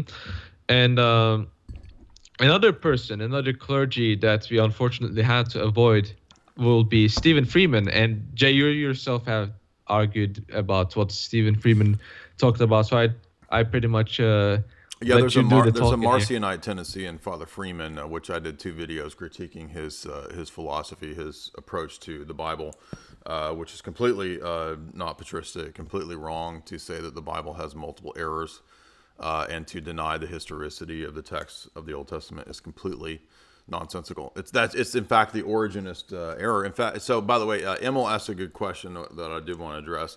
Because people will say, well, I've got the Philip Schaff set of the Church Fathers here, and this is the Ecumenical Council's volume, and then they'll look at it. I'm not faulting you, Emil, because I had the same issue. And the only thing that you'll find about Origen specifically in a council is the Justinian's acts in relationship to the Fifth Council, where you have the condemnation of Origen. And then at Nicaea II, Origen is mentioned again. Also, I'll point out that if you read... this is on page 549. Origen is recondemned at the Seventh Council, but the best, most extensive condemnation of Origen is not in the Schaff set. Unfortunately, it's in this printed version from Oxford, which is the Confession of Saint Sophronius, who was very close to Saint Maximus. And it's a synodical letter that he wrote and passed around to the other bishops and patriarchates. And they signed on to it, and so this is part of the Sixth Council. It's part of the documentation of the Sixth Council. And so it has a list of heresies that the rest of the fathers all signed on to. It condemns Marcionism. It condemns the view that the Old Testament is not historical, by the way. On page 125, you're a heretic if you don't believe that Moses and the prophets are relating history. And Origenism is condemned, as we said, for denying the doctrine of creation, for denying Eden, for denying Adam and Eve as real people, for reintroducing Greek paganism, Greek myths, Greek mythology, Platonism, Neoplatonism, preexistence of souls, eternal recurring falls in the eschaton, the denial of the bodily resurrection. All of these things and more are condemned explicitly in 4 pages. And again, not only that, this even condemns the doctrine of allegorizing Eden to not be the creation of an actual human being and 6-day creation. So if you teach theistic evolution, you're actually falling under the condemnation of Saint Sophronius here and the Sixth Council. And as you mentioned, Emil, about it's the Trollo canons that affirm, and by the way, Trollo is affirmed at Nicaea II, that you cannot believe in death as natural. This is canon, it's on page 496, and it's canon 109. Whoever asserts that Adam was created mortal and that whether he had sinned or not, he would have died in the body, that death is natural, is condemned. So that's actually, that's the African Code, which is part of Trullo, which is then accepted at Nicaea II. So those are the easy ways to just refute Origenism. Just to point out that Father Staniloy in Volume 1 has multiple chapters refuting Origenism. St. Maximus has multiple sections of the Ambigua refuting Origenism. So to turn around and try to rehabilitate this guy, you can obviously see that the totality of Orthodoxy unravels. You've got multiple centuries, multiple infallible councils where the church would be wrong. Oh, oops, we got this all wrong. We didn't correctly understand Origen, and we misattributed these things to him. And, oh, actually, he's a good guy. Well, now, wait a minute. What's the next step? Oh, well, I guess Nestorius was a good guy, too. Oh, Arius was a good guy. Marcion was a good guy. All the heretics are now. You see, it's a Pandora's box, and the whole thing unravels. Yeah, and another universalist will also be Aidan Kimmel. And I think this will be a good time to talk about why universalism is also bad. And aside from like council condemnations, like let's say there's an Anglican watching or a Roman Catholic or whatever, Protestant watching and saying, well, okay, they're talking about councils and stuff, but like, why is it theologically wrong? And I think that will be a good idea to also cover, because a lot of these people are, universalists, and like why they believe in universalism. And I can, if you want, I can kind of give a brief and you can go on detailed, because I kind of made a video about responding to DBH's David Bentley Hart's universalism, and talked about St. Maximus's universalism, which is actually very different in very key areas. So for example, St. Maximus himself will preach. So there is indeed an Orthodox universalism in the Second Coming, the recapitulation. But a lot of what the mistake that David Bentley Hart makes, and this is very connected to his understanding of free will, is the mistake that he makes is because all nature is going to be restored and all that stuff, that means everyone is going to be basically in heaven, right? But the issue with that is that mistake comes from a theological misconception, because the personal mode of willing that you use in your life is also going to be restored. And because of that, if you have lived your life in bad will, you use your will in a bad way, basically, in your mode of willing in a bad manner, the experience you're going to have, right? This is subjective, right? This is going to be subjective to each person's experience. But the experience of a Christian, a person that lived a Christian life, is going to be basically good, right? He's going to enjoy the divine light of God, the participation that he has with God. The participation that a sinner has, someone that rejects God, someone that hates God, is obviously not going to have a fun time. For him, the divine light of God is going to burn him. And so for St. Maximus, this is a subjective experience. So yes, there is indeed a restoration of all nature, and there is indeed a universalism. That is correct. But the logic of universalism is because of the mode of willing that each person employs in their lives, it's still going to be retained in the Second Coming, in the recapitulation, and because of that, the experience is going to be subjective. And this is completely in line with what a lot of the Orthodox spiritual fathers say. You will not find this in Roman Catholic theology. This is completely lost in Western theology. But this is very key, I will say very key in our theology, because there's an aspect of how a person lives his life and how he sees God, right? God ultimately did give us a free will and we do have the option, basically, to use that will in a very bad manner, to the point where we completely reject God and reject him, to the point where even when he appears to us directly, we don't experience goodness. We actually experience very bad things because we hate God. And if you look at people, certain people, Satanists and whatever, you look at these people and you'll be like, well, if God appeared to these people, I mean, they will be happy. They will hate it, right? And ultimately, it's not because they are bad by nature. This is also some mistake that a lot of people. Human beings are not bad or evil by nature. It's the way they employ their will. It's the way they move their will away from the good is what makes them bad, basically. And if you have any things to say, keep in mind too, Fordham University is a Jesuit university. It is the school that John Brennan attended. He is the alumni. It's a famous Jesuit school. It's a famous CIA school. I absolutely know what I'm talking about. it's very easy to verify that Fordham is a CIA university. So once again, this stuff is not happenstance, and I'm not conspiracy theorizing. I'm telling you exactly how the CIA and these different entities work in the university sphere. And they will recruit people not just on the basis of doing, I mean, it's not James Bond bullshit. The way the CIA works is that they're interested in culture creation. They're interested in controlling and steering the entirety of culture, and education is part of that. I've documented that, by the way, in my books.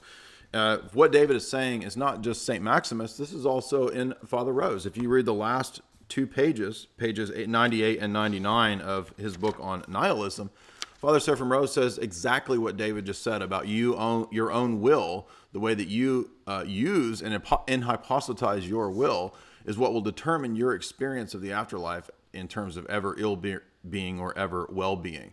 So what they do is they use the fact that Maximus and many of the church fathers talk about the universal restoration of human nature, and then they'll say, you see, so everybody's saved. No. That's not the totality of it. The fact that everybody's resurrected does not mean that everybody's going to have a positive experience of the afterlife, because the way that you used your will determine that experience of the afterlife.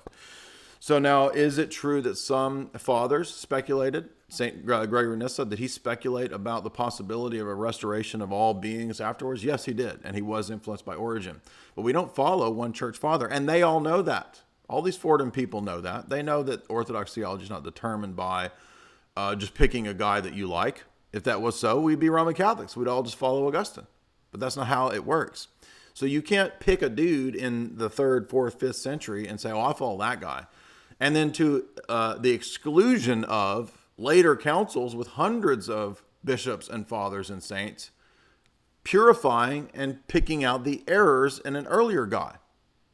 Obviously, right? Again, that's what this does. This is part of the 6th council. So you have to end up denying the ecumenical councils, and many of those people are openly, they don't have a problem with that. Though, I don't believe the ecumenical councils are infallible, and yet they claim to still be Orthodox.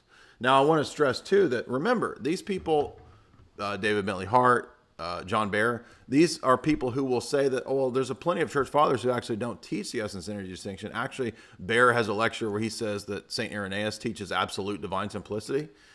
Oh, and by the way, it's time to go back to the Roman Catholics. These are snakes. These are people who are lying and are there to take you back to Roman Catholicism. What does David Bentley Hart say? He loves John Paul. He loves all those Vatican II people, and it's time to reunite with Roman Catholicism. They're ecumenists. It's not an accident that they're ecumenists. Now, consider this. These Fordham people exist in part not just to promote some of this Origen crap, but also to reconcile everybody to Roman Catholicism. It just happens to be a Jesuit university. I wonder what's going on there. And what do they say? They say that St. Gregory Palamas taught the same thing as Aquinas. That's what these Fordham people say. Do you think these Fordham people ever talk about this? No, they do not. They don't ever talk about the debate between St. Gregory Palamas and the Barlaamite, because this is a complete condemnation of everything that the Roman Catholics say from St. Gregory Palamas in terms of divine simplicity. So here you have an entire book where St. Gregory Palamas says that Roman Catholicism is heretical. Uncut Mountain Press, by the way, is putting out the writings of St. Gregory Palamas on the Filioque, calling it heretical. And those things are being suppressed because these people are ecumenists and they want to unite with Rome. And they don't want to be honest, and they don't want to tell you St. Gregory Palamas did not teach Thomistic doctrines. He condemns every one of them in this thing. That's why I keep covering it. And they don't ever talk about it. They probably haven't even read it. I don't know. I mean, I don't know about some of these guys, but they're not going to be honest. I mean, again, here's a whole work that makes it absolutely impossible to blend Orthodox theology with Roman Catholicism. They all know Mark of Ephesus says that we can't unite with Roman Catholicism. Who are the pillars of Orthodoxy, right? Palamas, Mark of Ephesus. You can't blend Roman Catholicism with that. Look at Roman Catholicism. Who in their right mind would want to go back to that? Pachamama? That's what you want? And it just so happens that all the people that are trying to take you back to Pachamama, what do they believe? They happen to believe in theistic evolution. They believe the Bible has errors. They believe in Origenism. They believe all this garbage. It's not accidental. Go ahead. Yeah, I mean, and I'm going to move on with the Origen topic, but one thing I want to remark is that I find it really stupid that people think that all of this is really like, oh, conspiracy theory stuff. And look, universities are very influential in academic thought. Why I will you mean, the not dude use that to your who is so advantage if dumb, you're who is so CIA? retarded to not know that the CIA is on campuses? If you don't know that, you're an idiot. Even logically speaking, I mean, purely theoretical, it completely makes sense. I mean, to deny that is just being very silly, and you're assuming that the state, the government, the CIA is just a bunch of 70 IQ idiots. They're not 70 IQ idiots. Anyways, another group of people that are most likely also influenced a lot by the intelligence agencies is Orthodox in dialogue. Stay away from these people. This is basically the internet extension of Fordham. Just a bunch of LGBT apologists and that's basically what the website is all about, LGBT apologists. And it's not that, like, here's the thing, and a lot of, I know what these people are going to say, oh, you hate gay people. We obviously want the best for them. That's why we are denouncing LGBT in the first place, because we want the best for them. And it's putting rhetoric aside. Obviously, we want them to become Orthodox, and we want them to leave their sinful past, however long that takes. But we want that intention to be there. And all this stuff is just hurting LGBT people themselves. I will say that, like, Orthodox in dialogue, they're just hurting these people. And by spreading that sort of apologetical thought in Orthodoxy, they're just hurting the faith. They're hurting the people that they're supposed to be saving. And in general, just avoid these people. Again, these are just a bunch of Fordham people, Fordham extension. This might be very surprising, but I have to say it. And I even plan to make a video about this, because they really need to be, people really need to know about these people. Reddit. Stay away from Reddit, particularly the Orthodox Christianity subreddit.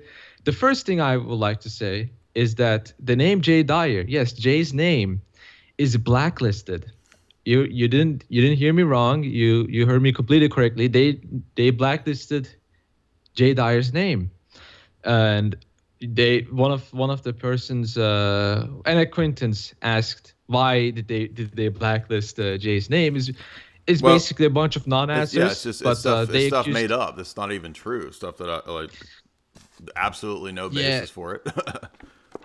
yeah, and like, yeah, he's associated with the white supremacists. Let's not mention that. But that I'm a Yeah. part of some sort of far right group, which is made up. I have no association with that far right group. But again, I want to stress that, like, this book here, which is illustrating everything that David's talking about, if you're a trad Catholic, or if you're a curious Orthodox person, or you don't really get geopolitics, or if you want to understand what's going on here, this is a guy who's not a conspiracy theorist. He's a lawyer. David Wimhoff is a traditional Catholic lawyer. And the reason his book is relevant to you as Orthodox or anybody else in this field is because he spent many, many years detailing what happened to the Roman Catholic Church in terms of how it was subverted, not by the KGB, but by the CIA, to become an institution that would promote Americanism. And so what he does is he goes into NGOs, he goes into foundations, he goes into think tanks, he goes into the very wealthy families, Rockefellers, etc., who put tremendous amounts of money and power and manpower, attention, research, etc., into how to take these institutions and turn them to the usage of the deep state, the CIA, State Department, Rockefeller Foundation, et cetera, et cetera, et cetera. So he details this. Again, it's not a conspiracy book. It's a lawyer detailing this in, I think he's got, how many footnotes? He's got in this book something like, it's like 800 pages, 1,000 footnotes from scholarly sources by a lawyer. Okay, this guy's not a crazy wacko tinfoil guy. He's a lawyer telling you the history of John Courtney Murray, the famous Jesuit, and his associations, and how these powerful institutions, Skull and Bones, CIA, Time Life magazine, how they utilized and worked with John Courtney Murray and other people to get Vatican II to accept Americanism, religious liberty, right? Dignitatis Humanae, all these different documents that relate to the promotion of Americanism, especially at Vatican II, and then how the Vatican would become an instrument to promote that stuff globally And that's part of the key reason that you see a big difference between the pre-Vatican II church and the post-Vatican II church, right? A lot of trads, they know all about the theology issues, but they don't know the geopolitical issues. And this is a key puzzle piece that David Wimhoff has given us. It's one of the most important books I've ever read. I highly recommend that you read this, especially if you're Orthodox and you want to understand what's happening in American Orthodoxy, because even though this is about Roman Catholic Church, it's the exact same people, the exact same money, the exact same foundations, the exact same power structure that's doing the exact same thing in the Orthodox world as happened to the Roman Catholic world. It's indispensable to understanding this stuff. And so really, once you grasp that, when you see that, you've got the whole thing figured out. Now you see the whole picture. And you're not going to be distracted by Origenism and, David Bentley Hart and all this nonsense, because that's just a small part in this bigger puzzle piece, this bigger play that's being put out that Wimhoff explains extensively. And an example of this is just an example of the sort of stuff that you see on Reddit Orthodox Christianity, is that you have a thread on yoga, and then someone asks, "Oh, why can I not do yoga? I want to do yoga." And do you see people in the comments saying you should not do it because it's a spiritual practice, you should avoid it? No, you have just a bunch of people saying, "Oh yeah, you go for it, you should do yoga," even though you have numerous different people, fathers, that denounce yoga. Father Seraphim Rose will be an example, but even just general Russian fathers or Serbian fathers that tackle this, denounce yoga. Yeah, so it's a religious this is just one of the practice about examples. calling up deities into you. It's crazy. Exactly, and so that's just one of the many examples of the craziness you'll see on Reddit. Another person to avoid and is Romanides. I know Jay talked about Romanides a lot, and apparently a lot of people did get influenced by Romanides. My impression of Romanides is that I read certain articles about from a lot of people. One of those articles was from an ex-Coptic, now Orthodox Christian person, and one of the first references he read was Romanides, John Romanides, and he taught and when he read Romanides was completely attacking Pope Saint Leo and saying that Pope Saint Leo was bad and the Monophysites were not as bad as they seemed and all that kind of stuff. And he thought initially that that's the Orthodox position because of Romanides, but then he realized, oh, it's not him being unbiased. It's that it's his completely anti Western view on everything that influences us. So Romanides does have a very hardcore anti-West slant that goes way too far. And one other issue is that outside of the anti-West slant, he's otherwise very ecumenistic. He's very ecumenistic towards the Oriental Heterodox, for example. He's very ecumenistic towards other groups, as long as they're not Western. Okay, if you're not Western, I'm your friend. If you're Western, I hate you. That's kind of like the impression I got from Romanides, but I'm sure that you know a lot more about the stuff that he talks about. But that's kind of like the stuff that I've seen from Romanides. The chief problems in Father Romanides, would be that he doesn't believe that there's any positive punitive aspect to God's justice, which is completely contrary to countless church fathers' statements about God having an actual energy of divine justice, which is positive. The Bible in many places speaks, divine revelation in many places speaks of the curse, and that the curse is something that God actually does enact. We have many, if you read the canons that are, again, canons of the African Code that are part of Trollo that are accepted at Nicaea II, Canon 110, Canon 110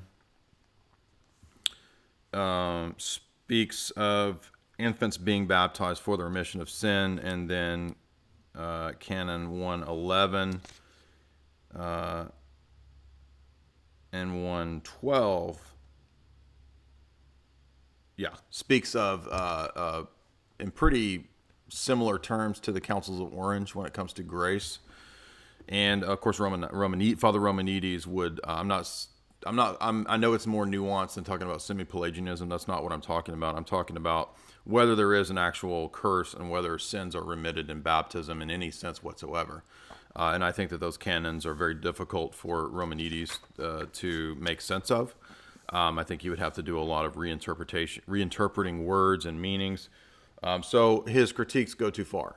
You're absolutely right. And the other critique, he believes that Genesis is a bunch of Babylonian creation myths, which is false. That's completely incorrect and a denial of revelation. And ironically, he believes very strongly and is always talking about how you can't know anything about divine revelation without your nous being enlightened and seeing God directly. And then when he explains the doctrine of Genesis, he says that we know Genesis is Babylonian myths because unbelieving textual higher critics have shown this, which makes absolutely no sense. So he's trusting unbelieving higher critics, but at the same time he turns around and says that nobody actually knows anything about God unless they've had a direct experience of the divine light, which is 10 people maybe ever.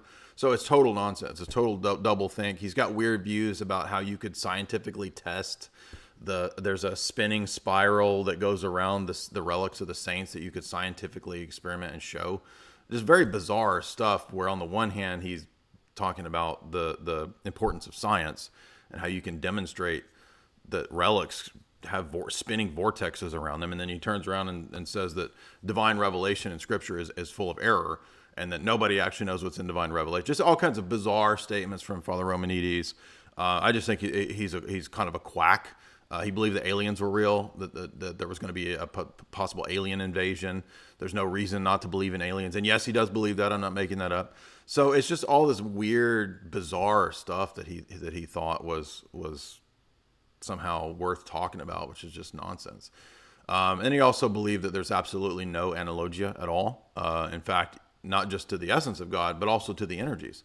That's contrary to countless statements in the Church Fathers, contrary to countless Orthodox theologians, Father Staniele, St. Gregory Nyssa. I mean, all the way through the Logi doctrine is based on an analogia between the energies and the created order.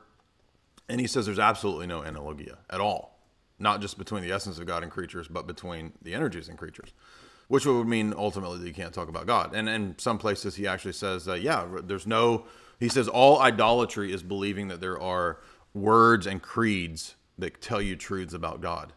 What? I mean, just nonsense stuff. So I would say avoid Romanite, even though he does. There's a couple books where he's really good, and he comes really close to where I would almost recommend the book, but he then just undermines the whole thing with these other quack views that are just ridiculous. So I wouldn't waste my time. There's far better people to read, like Father Staniloy or Vladimir Losky or Father Florovsky, who again, they're not perfect. There's no theologians of the 20th century who are going to have everything perfectly correct, but they're better than those guys than Father Romanides. Yeah, and I was going to actually mention this before, but I think this is still a good time, is that one thing that we have in Orthodoxy over other Christian religions, or even other religions, is that we don't have a single guy that we depend everything on, right? So for Roman Catholicism, you have Thomas Aquinas. For Oriental heterodoxy, well, you have Severus of Antioch. And for the Assyrian Church of the East, well, actually not even Nestorius, but I will say you have Diodore of Tarsus, right? He's kind of like the guy for these people, right? And so you have a bunch of individual people, and even like a small group maybe in these other heretical groups. Lutheranism and Protestantism in general has Martin Luther, for example. And in Orthodoxy, it's a lot more holistic, right? We don't depend on a single person for every single theological problem. Sure, we do have systematic theologians. You could say St. John of Damascus was one of them.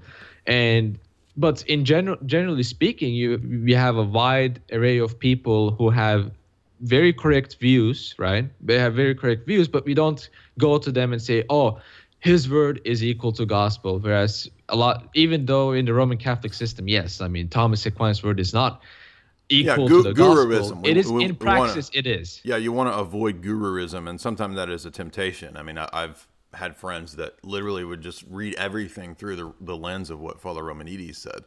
And that's just preposterous. This is weird guruism. So all the church fathers, he said, got things wrong, but Romanides came to correct all that. It's just really bizarre stuff. That's a wrong attitude, right? You don't take any guy. And by the way, he's not even a saint. Like if you were going to pick some guru, you would at least think he would be a saint. Father Romanides isn't a saint. He's just a guy. So, and it doesn't matter. I'm sure he's well respected amongst a lot of Greeks, but so what? I mean, on Father Romanides' own term, you should be listening to somebody who experienced the divine light directly, not him. So it doesn't even make any sense if you were going to pick a guru. But we don't pick gurus, right? So you have a spiritual father, but your spiritual father's not a guru. He can't tell you to do things against your conscience. He can't tell you to violate the law of God or something like that. That'd be crazy. And so in the same way, any individual person is an individual person. And they can be right, they can be wrong. We don't have this worship of authority as you see in the world of Roman Catholicism, where the word of Aquinas is the end of is supposed to shut down the debate or whatever. Now, I mean, I know Roman Catholics, strictly speaking, they don't technically believe that because they think Aquinas got things wrong, like Immaculate Conception and so forth, and they think he's just a doctor of the church. But still, we know that in that system, whether it's Augustine, Aquinas, or the Pope, it revolves around Catholicity being essentially one dude, which doesn't make any sense. That's why it's better to understand your theology from, say, the Sixth Council or from the canons. When you look at the canons and when you look at the Sixth Council or the decrees of the Seventh Council or whatever, or the Synodicon of Orthodoxy, you're getting a product of the mind of a whole generation of the church in terms of the whole ecumene. So that's a much better standard than, oh, well, that guy says X, Y, Z. Again, not discounting the writings of this or that saint or father. It's not to say that. But there is, in a sense, a kind of levels of authority, right?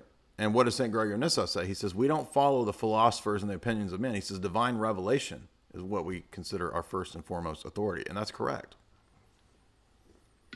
Yeah, and like this is a kind of like something that Orthodoxy has over in that aspect is we have again, as I said before, we have a holistic view of the church and the church fathers. So for example, you have in the Oriental Orthodox case, we still have the same saints, theoretically speaking, but when it comes to the Cappadocian fathers, suddenly they don't really care about what they say. Why? Well, because in a lot of regards, the Cappadocian fathers completely go against what they argue. The same with the Roman Catholics. They don't really care about the Cappadocian fathers. And so we're not afraid. Even St. Augustine, right? Someone who a lot of people say, oh, you hate St. Augustine because you disagree. Well, have you seen at least my content? A lot of the arguments I make against the fake Orthodox, against Sedevacantists, I refer to St. Augustine a lot of the times, right? Because St. Augustine, he's still a saint. He still has a lot of very valuable insights in spite of his mistakes. And so only within a holistic view can you have this kind of a system where every single church father has something incredibly valuable to say and something incredibly valuable to teach. And I think that will kind of what's going on? No, clip just started playing. Go ahead. It's kind of like you remember the first stream when like my phone notification rang, yeah. It's kind of like that.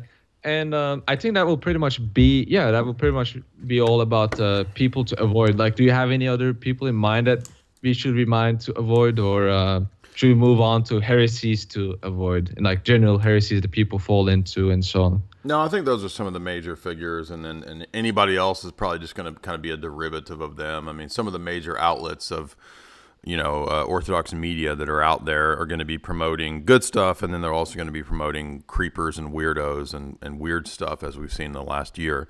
I'm sure people can figure out who I'm talking about in terms of a big media organization out there. But so you just have to watch out. You have to be aware, and those are the key people to avoid, I would think of, that come to mind. But let's talk about the errors themselves next.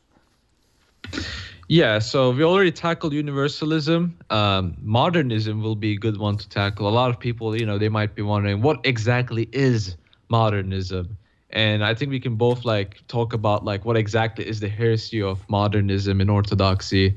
Right off the bat, for me, it will be one of those things will be denial of social theory in Orthodoxy, meaning that basically separation of church and state. If you believe in a separation of church and state completely, where they're not in symphony, they're supposed to be away from each other, that will be an example of the modernist heresy, right? Another example will be disregarding ecumenical councils and dogmatic theology, basically saying, oh, those ecumenical councils, they erred, right? In some aspects, they erred, or they're open to error.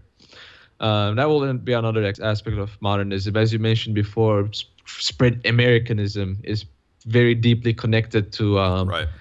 the modernist heresy, and I think that will pretty much be Well, actually, accurate to describe. And ironically, I would say if you want to understand modernism, you might be surprised here. I would actually say go read a pope. Yes, a modern pope. Because Pius X, even though we're not traditional Catholics, Pius X has a famous encyclical where at the turn of the century he noticed the influence and power and spread of modernism, and this document is called Pacendi Dominici Gracious. It's a famous encyclical that he wrote that is condemning modernism. Significant parts of this encyclical make it into Denzinger, and so it is part of Roman Catholic Universal Ordinary Magisterial teaching. I'm going from memory here, so again, some trad's probably going to look that up in Denzinger. Oh, it's not actually in Denzinger. Well, it doesn't matter if it is specifically in Denzinger because it is part of the ordinary magisterial teaching. I'm pretty sure that it is, but I'm just going from memory here. I don't have Denzinger right in front of me. But the reason I would say read that is because he isn't necessarily writing that to, it's not just about, oh, you're trying to promote Roman Catholicism. No, I'm not. I'm pointing out that it's a great summation of what modernism is, and modernism is the same poison for orthodoxy or for any traditional religious perspective, right? It's the same stuff. And what he outlines is the idea that basically everything is in a process of evolution. So doctrines evolve, truth evolves, morals evolve, religion evolves, the church evolves, the Bible evolves. And so it's closely, you could say, connected to the ideas of Darwin and Darwinism. And if you read Pacendi, it's I'll actually just put the encyclical into the chat, because we'll notice that all of these things that you see him list forth are actually the things that we see in the Roman Catholic Church winning out, right? The irony is that this is at the Vatican website, and when you read it, everything that he says is a damnable heresy is the very thing that the popes of today, especially Francis, teach. So read Pacendi, and you will see that this is from, what year is this?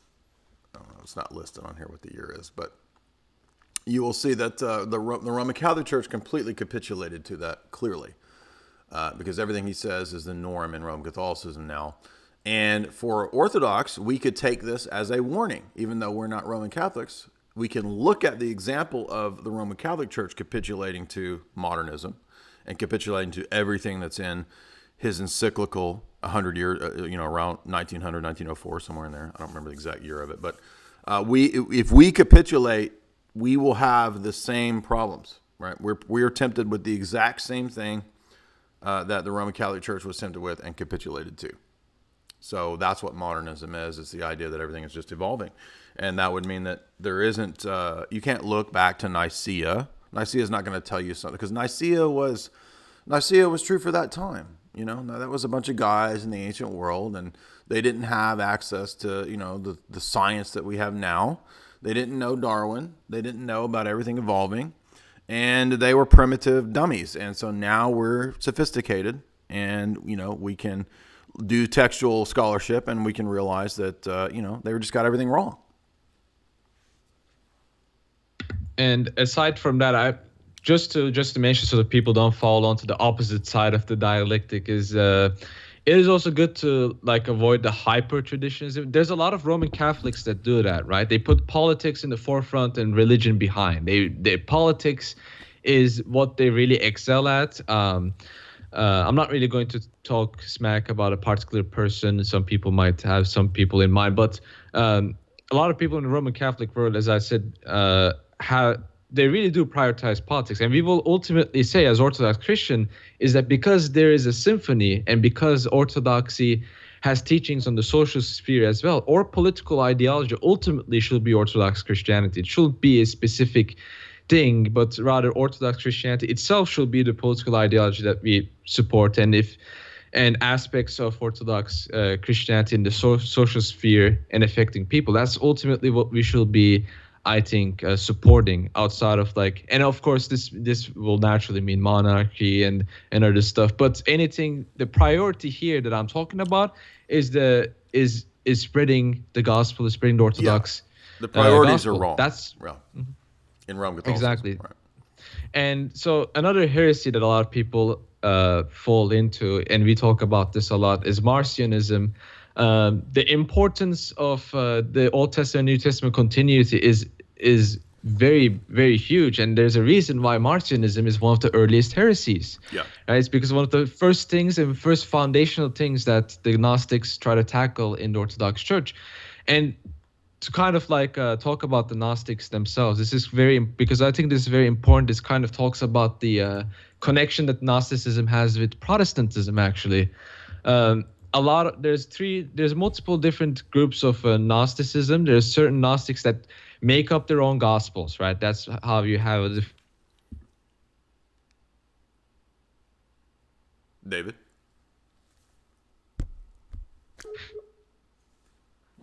Hello? remove gospel books. Hello? Yeah, I'm still here. I lost You you can for hear a me? second there. You were talking about gospel books. Go ahead. Yeah. So the first group is basically people that add books to the biblical canon. The second group are those people that remove books from the biblical canon, and the reason why is that it goes against their worldview, right? So Marcionism is an example of that. It's removing the entirety of the Old Testament because it goes against Marcion's own worldview. And the third group are those people who keep the gospel as it is, but they have a completely different interpretation. This would remind a lot of people of Islam, for example, right? They kind of had that sort of a view where they look at Christianity, they look at Orthodox, and they say, well, the Bible is indeed a holy book. Some of the Muslim groups today will say this, but your interpretation is completely wrong. And what I'm trying to get here at is that Marcionism is in the same group in terms of foundation, is still in the same group of Protestantism. Ultimately speaking, both groups have a certain worldview, have certain theological doctrines, and any book, any canonical book that goes against those doctrines, they don't try to change their doctrines. They don't say, oh, I can say, oh, I guess I was wrong. No, what they say is those books are not inspired. They're not canon, and they remove it. That's why, for example, Martin Luther tried to remove the book of James, Right. because James talked about about faith being dead without works, and so that completely went against his. But it was too difficult for him to do. So Marcionism is very deeply entrenched in the sense that I will say Protestantism is a extension of Marcionism. And so if we let Marcionism grow, it will eventually Protestantize our religion. That's why defending creationism is very important. That's why defending Old Testament continuity is very important. And that it's the foundation of Christianity. The foundation of Christianity rests on really the continuity of the Old Testament and New Testament, us being the successors of the Old Covenant Judaism, us being the true Jews, basically, in that sense. Yeah, I mean, this is why, Irenaeus, Marcionism comes up early on against heresies in Irenaeus, and Irenaeus goes into great length to show that the God of the Old Testament is the exact same God of the New Testament. Jesus is the God of the Old Testament. Duh, right? And once you understand that, it makes Marcionism absolutely impossible. So if that's the case, then that undercuts a lot of these errors and a lot of these heresies. And ultimately, the mistake that we mentioned earlier about Father Freeman is demonstrated to be wrong, or it's demonstrated to be a version of Marcionism as well. Like, oh, well, the Old Testament has these difficult passages, and so the solution is to say that it's not really history, it's like a bunch of myths or something. It's like a bunch of symbols and allegories and all this kind of nonsense. But if you look at the way Jesus treats the Old Testament, he treats them as history, right? Jesus says Adam and Eve were actual historical people. Jesus treats the events of Genesis as real, as historical, as Abraham was real. On and on and on, and Paul as well. So, in other words, when you start with that little crack of, oh, well, I'm not going to believe that Abraham and Genesis and the genealogies and that they're actually historical things, they're just kind of myths and stories.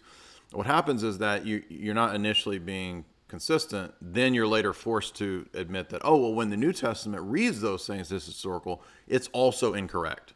So now, in order to keep your unbelieving presuppositions, you're now denying the New Testament as well. And many of them will just say, yeah, okay, sure, whatever. Jesus got it wrong. We that's the text. Those texts about Jesus are not right. Paul had a misunderstanding, and he was, this ancient superstitious guy. Well, now you're a modernist. That's modernism. Modernism says we know better now because of refrigerators and Darwin. We can look back and we can say Paul didn't understand that Genesis is just a bunch of allegories. He thought it was real. Ha ha ha! How superstitious. But if you're interested, I have this had 17,000 views. I have a long 3-hour talk. I'll put it in the text here about refuting Marcionism, showing the continuity of the Old and New Testament, which is everywhere in the Church Fathers. They're always pointing out the continuity between the Old and New Testament and refuting Marcionism. As we said, Marcion is mentioned in the Confession of St. Sophronius, accepted at the Sixth Council. You have to reject Marcion, and you have to believe in the veracity of the Old Testament. If you don't, you're a heretic.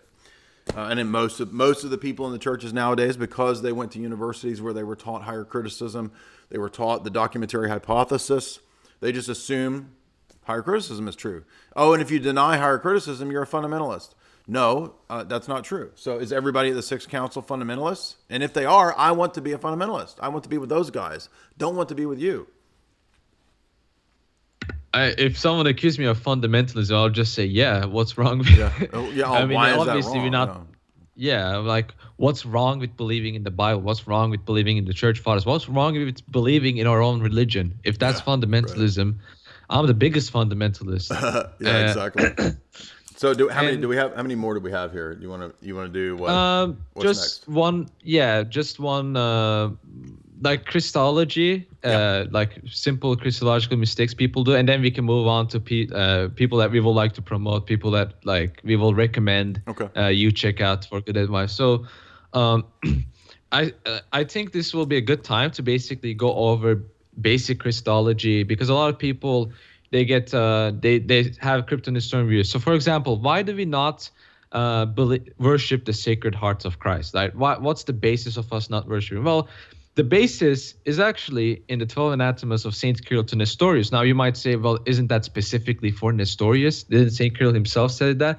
Of course, but the logic of the 12 anathemas still applies. So the 8th anathema is very specific when it says that we give one worship and one adoration to Christ. This also is connected to Eucharistic adoration. Now, these practices, they didn't exist in the time of St. Cyril, but it still refutes the argument of Sacred Heart. Ultimately, Sacred Heart is giving a second doxology. Now, think of it this way. One of the heresies of Nestorius was giving a separate doxology to the humanity of Christ, right? So there's a separate doxology of the divinity and a separate doxology of the humanity.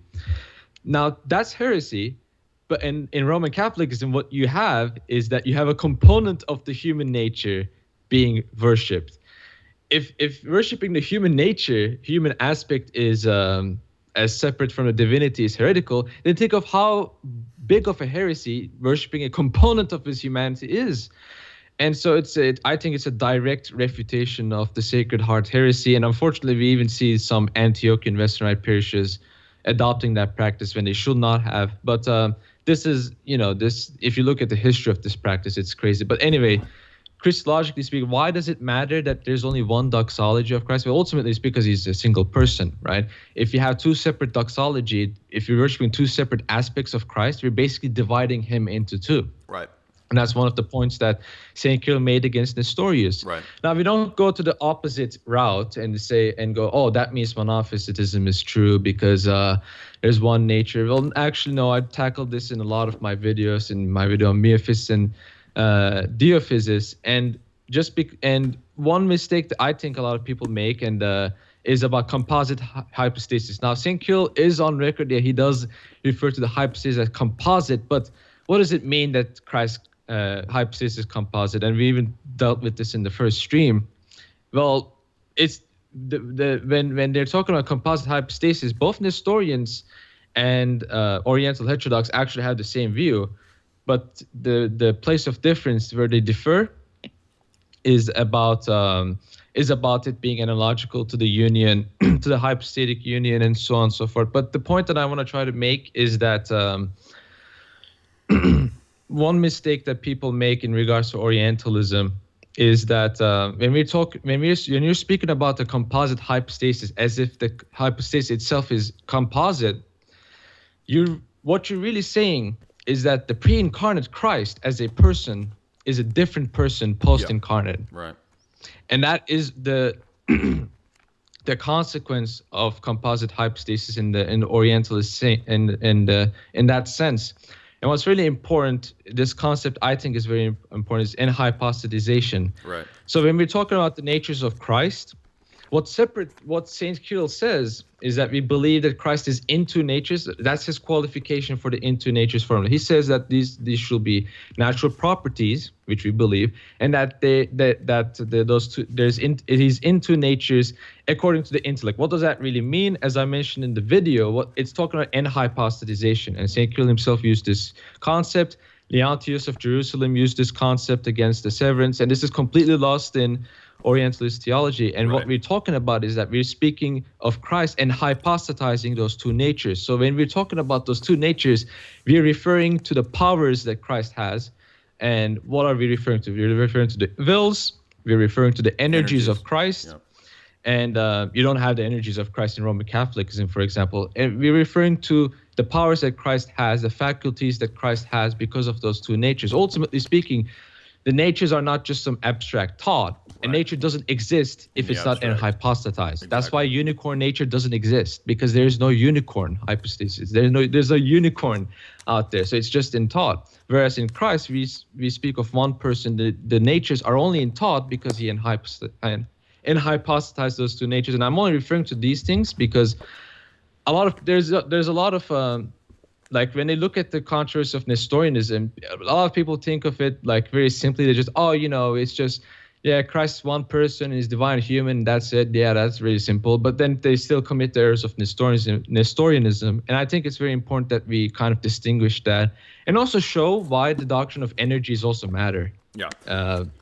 I would highly recommend if you do want to go down this route to read the McGuckin book about St. Cyril and the Christological controversy. And if you do have God, History, and Dialectic, Volume 1, you will find this discussed on page 229, 230, 231, 232, 233, 234, 235, 236, 237, where you get the refutation of Severus of Antioch and how Leontius of Jerusalem is the key figure for really crystallizing what in hypostatize means, and how the humanity of Christ itself is impersonal. It doesn't have a hypostasis in itself, but in virtue of the incarnation, it is in hypostatized, and so it has for its personhood the divine person of the Logos.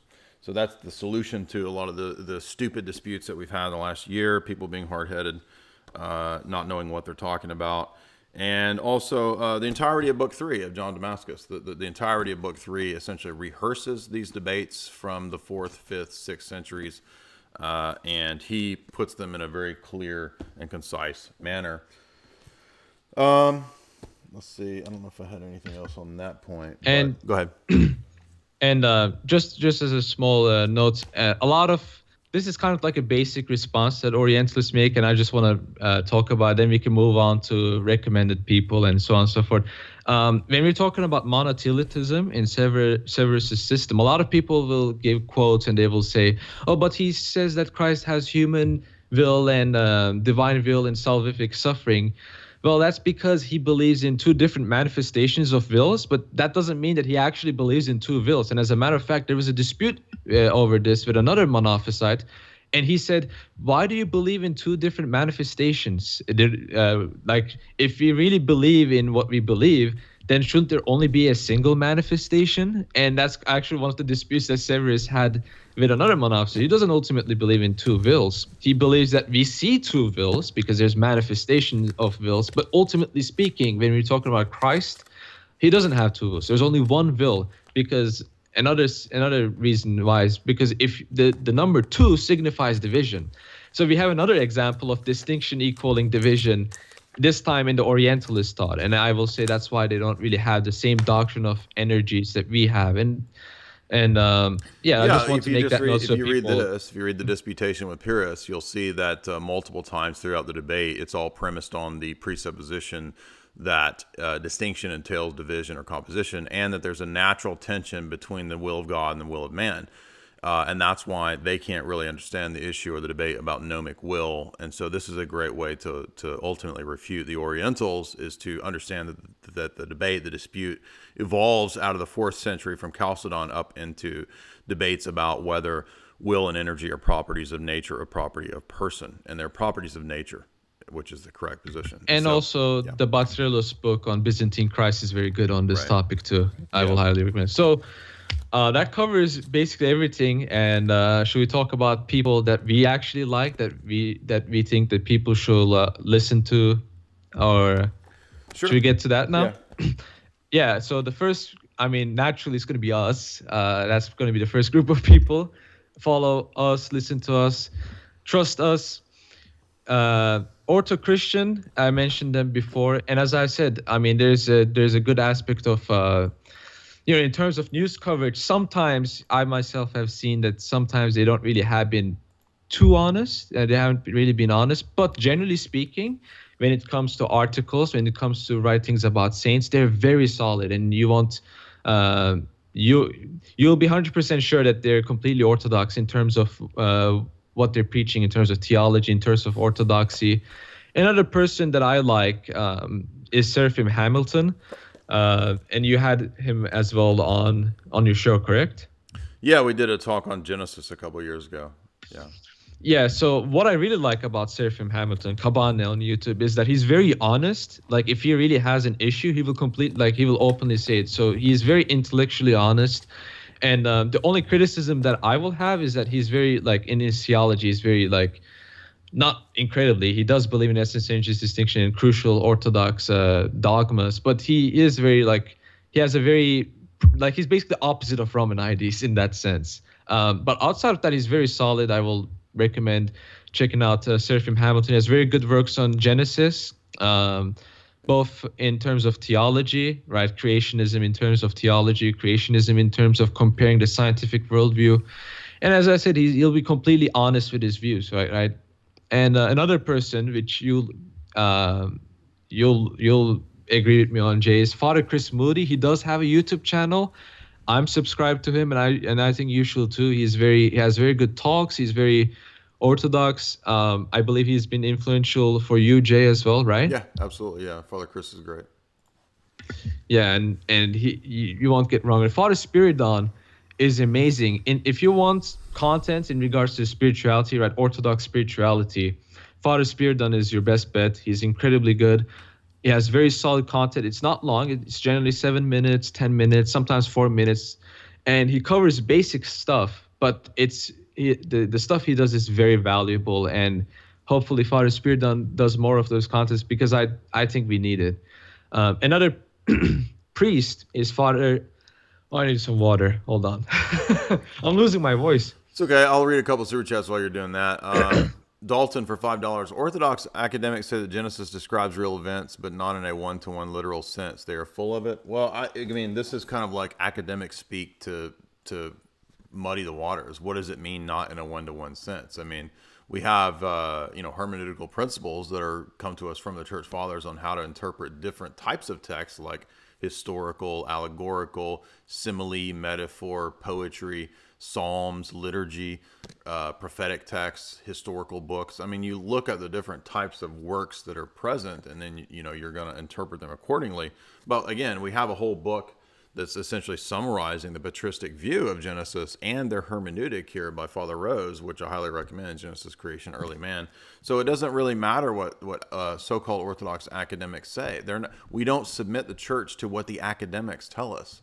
The church is under the purview of bishops and the tradition of the church, period. It doesn't matter what the academics say. I mean, we can be academic in the sense of being scholarly. There's nothing wrong with that. Many of the church fathers, many of the great pillars of the church were scholars. That's not the problem. The problem is assuming that modern men who are unbelievers are the authorities by which we submit our theology to them. We don't do that. They're not our authority. Danning 490. Right. Go ahead.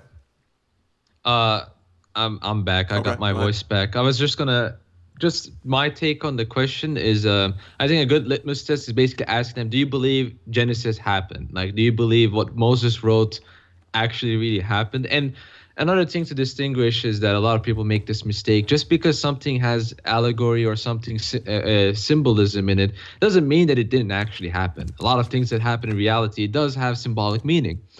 And it's both. It's basically both, right? Something can really happen and have symbolic meaning, typological meanings that carry on in the New Testament.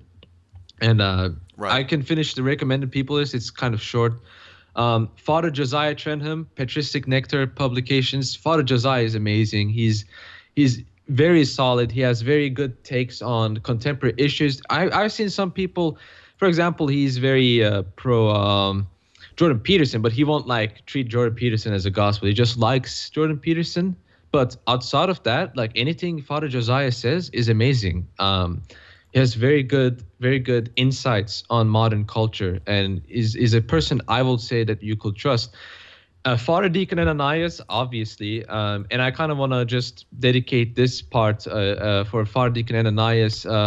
He needs to attend a certain event. I believe it's called Sophia, and unfortunately, California legislation doesn't like it when you don't support LGBT marriage. So they completely blocked the funds. And this is from Father Deacon Ananias himself. He said all of this on Facebook and on Discord and so on. And so he needs donations. He needs $1,000. And so I will basically ask everyone, I'm not going to force you or anything, but I will basically ask anyone, even if it's something small like $5, I think you should donate to Father Deacon Ananias. It's going to be great. This is Jay real, by the Dyer way. So himself is I'll gonna be there. going to this same event. So I know he's talking about a real event. It's not. Yeah. So it I is. did put his indeed a real PayPal. event. If anybody wants to, and I'll take some of these proceeds here, and I'll direct it to his PayPal. But if you see the link there, if you want to chip in some for his PayPal, go ahead. Yeah, it will just be great. I mean, the outcome of that conference, I no doubt it's going to be amazing. But I'm not going to dive into the details or speculate because it's kind of like a special conference. Another person, well, I think we need to talk about him, dedicate him in another chapter because Joseph Farrell is very important because a lot of people, when we talk about Farrell and his great work, God, History, Dialectic, a lot of people make these arguments that, oh, but he has other works that's like completely. So we kind of need to like, it's kind of common sense and we already agree on it. But in terms of earlier works and Orthodox Christian works, back when he was a teacher in a seminary, stuff like the translating the works of Saint Photius, translating the works of Saint Maximus. His great work, God, History, Dialectic, we will recommend that. Anything, all the Gnostic stuff afterwards, after his apostasy, unfortunately, we will not recommend, obviously. So he has a bunch of silly stuff written. Obviously, we're going to say that you shouldn't read that. It's a bunch of nonsense. But it's like Tertullian, right? Tertullian had a lot of good writings when he was Orthodox, but ultimately Tertullian ended up becoming a heretic.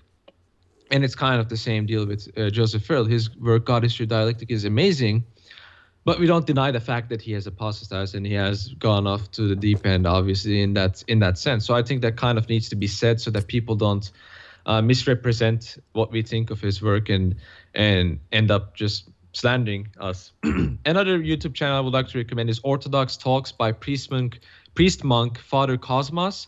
He's from Australia. He has very long talks on spiritual matters, and I listen to certain talks of his, and he's very solid. He's very orthodox. He tries to explain things in detail, and he has a very good emphasis on spirituality. I will definitely recommend checking him out if you have the time to listen to his talks. They last for 3 hours, 2 hours, so these are pretty long talks. There's a YouTube channel called Orthodox Church. That covers the basic news and certain videos. It's basically like the what goes on in the world of Orthodoxy. That's the YouTube channel that you should check out. Trisagion Films has really good content. One of their videos is on Saint John of Damascus. Very good video. They have videos explaining saints and their lives, and basics on certain Orthodox views on life, etc., etc. So that's also another YouTube channel we will like to recommend and say, you should check these out instead of all of these heretics. And in terms of, now that we talked about, this is kind of the last thing, but we talked about Bishop Ware. and him And being Father Fordhamite. Peter Now, a lot hears. of We people will want say, to. yeah. Father Peter hears, as I said. Oh yeah, Father Peter Hears is also. I forgot to add him here. Yeah, Father Peter Hears is also pretty good. And a lot of people say, well, what about his book, The Orthodox Way? Right? That's kind of like the introduction book for Orthodoxy. I will recommend. Right? We're not just going to say, oh, don't read that. I'm going to recommend Law of God by Father Daniel Sisoev. He's a very solid person. I think he's definitely going to be canonized. I think he's definitely a saint. And his catechism book, The Law of God, is very solid. It's very good. I will say it's probably better than the Orthodox way. It's basically catechism, and it's also the catechism of Saint Philaret, the longer catechism that's on J. Dyer's reading list. I will recommend you check that out. That's a great catechism. It's basically a question answer sort of catechism. And that will be all for recommended people. Do you have anything to add, or should we just move on to the super chats? No, we can move on. All right, so we can just move on to the super chats because that covers everyone that I would like to recommend, unless you have anyone in mind. Right. So next says Danny for $5. Do you have any thoughts on Peter Mogila and his confession of faith? Some regard him as a Westerner influenced by Catholicism. Thanks. He is revered in multiple churches as a saint, so he's kind of like Saint Gennadius Scholarios, who tried to give as much way as he could to the Latins, to the Westerns, to try to bring them back. So he was an opponent of Uniatism, so we appreciate that. I don't necessarily see a problem using their language as long as we keep. The problem isn't using the language. The problem is keeping the meanings the same. So, you have Hieromonk Damascene trying to look at the Tao and the eternal Tao and try to find meanings that could bring Far Eastern people into Orthodoxy. There's nothing wrong with doing that in the right way. You just have to be careful that we don't, like we've talked about, fall into the word concept fallacy where we think that, oh, well, if we use the words, then they all mean the same thing. And we're all just saying the same thing. And that's not the case. So I don't necessarily have a problem with either. I mean, if Gennadios had not said that we can never accept Aquinas's rejection of essence energy distinction, right, his teaching of absolute divine simplicity, then we would have to reject Gennadios. But since he says that, we know that he wasn't trying to give us a false union with Roman Catholics. So I would say the same thing is probably true with this Peter and his confession of faith. But it is true that after this, because of Peter the Great, Peter the Tsar, that is, Russia did get a lot of influence from the West, right? And we know that Peter was not a good guy. So that was a tragic thing. It was unfortunate, and it took many centuries for Russia to recover from that Latin influence. Do you have any thoughts on Peter Mohila and his confession of faith? Yeah, I've heard of him. I mean, I haven't really heard bad things about it. That's all I'm gonna say. I don't really know much about Saint Peter Mogila, but I don't think like there's bound to be going to be like westernized, quote unquote westernized saints. But ultimately speaking, I mean, the fact that he's canonized, I think argues to me that he's Orthodox. I mean, I'm not going to go against canonizations in the church. Yeah. We're going to talk, let's see, Richard Rawl, $5. Thank you guys both for your work. Jay, your Discord has been a great place for me to learn about Orthodoxy, my Western presuppositions, and for Ortho-Bro camaraderie. Well, thank you, Dick. We're glad that you enjoy it and that it has brought you to Orthodoxy. Props to you and props to those shout outs and the support through the super chats. Anaxon 5 Canadian. I love you both and thank you for staying consistent. Well, thank you. We appreciate you and we hope that we stay consistent. So keep praying for us. Emil's back. $5. He says, in the condemnation of Origen, is the condemnation of Origen in Book 14 of the Post-Nicene Fathers set? I can't find it in the Sixth Council. Do you have a page that you referenced, right? So if you have the Church Fathers set and you have Volume 7 on the Ecumenical Councils, you'll notice that the condemnation of Origen is only in the Fifth Council in this set and reaffirmed again on page 549 of the Seventh Council. So what I mentioned, as I think I already explained it, but you have to have the Confession of St. Sophronius is not listed in the Philip Schaff set. So it's a separate book, unfortunately, printed by Oxford Press, but it is accepted by the Sixth Council as an Orthodox confession.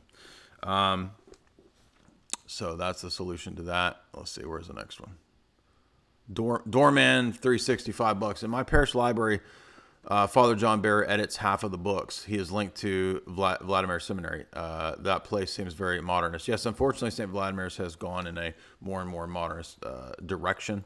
It doesn't mean that everybody there is bad or everybody's ill motives or anything like that. Not saying that, but I think Father Bear is, again, associated with Fordham, and he does appear to be an ecumenist. So, again, doesn't mean that every book from St. Vladimir's is bad, but you have to watch out. Joan Norton, $20. Thank you, Joan. Do you have anything to say about Bear or St. Vladimir's? Oh, yeah, I was going to mention, I posted this on Twitter. So there is an instance where the triads were translated by Father Meyendorff, and Father Meyendorff omitted certain things that St. Gregory Palamas said because it's rhetoric and polemical, and so he basically removed the rhetorical and polemical stuff from St. Gregory Palamas. So right. I think that's kind of worrying. I mean, there's still a lot of things of worth to check out, but it's hard to trust the editors when they don't see any problems in omitting certain writings that they made in their own discretion, right? Ultimately,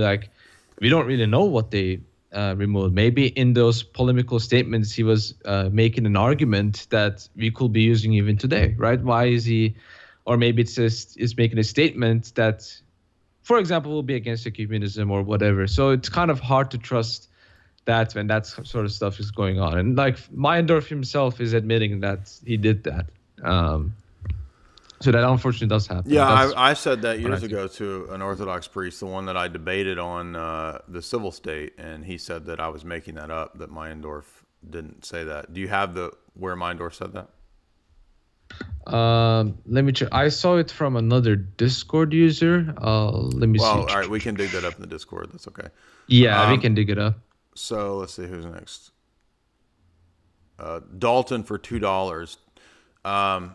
I'm going to answer why I don't like that stuff, Dalton. Number one, that is a serpent. They promote the serpent seed at that stupid internet radio thing. So obviously we're not going to promote serpent seed stuff, and we're not going to talk about that. So we're going to skip that. Elias Gomez, $2. I was blocked yesterday on Instagram, and I was hoping to get unblocked. Are you the libertarian guy who was talking about who believes in libertarian stuff? That's probably why you got blocked, if you were touting Calvinism or Protestant libertarian crap. So if you want to put your Instagram into the chat, I'll try to unblock it, but I don't remember who you were or why I blocked you. Destructive Stone Lake, but thank you for that $2. Destructive Stone Lake, $10. How do the unsaved continue to experience spiritual death if death is ultimately put to death and free will is choice between multiple goods? Can we hope all will ultimately become saved? I don't think that we have any reason to hope that all will be saved, because we have many statements from Jesus that not all people will be saved. So death is used in multiple senses in Scripture. So sometimes it's speaking of spiritual death, sometimes it's speaking of physical death. And if you read the Apocalypse, sometimes it's talking about the second death, which is the death of putting yourself into a state of eternal death, right? So even though your nature is resurrected, if you're wicked in the resurrection, you can still have a bad experience of God because you never loved God. So I'm not sure if you mean, I guess I don't, do the wicked in the eschaton retain free will to choose the good? I don't think so. I don't think that you can choose to move out of a state of rejection of God in the eschaton to salvation.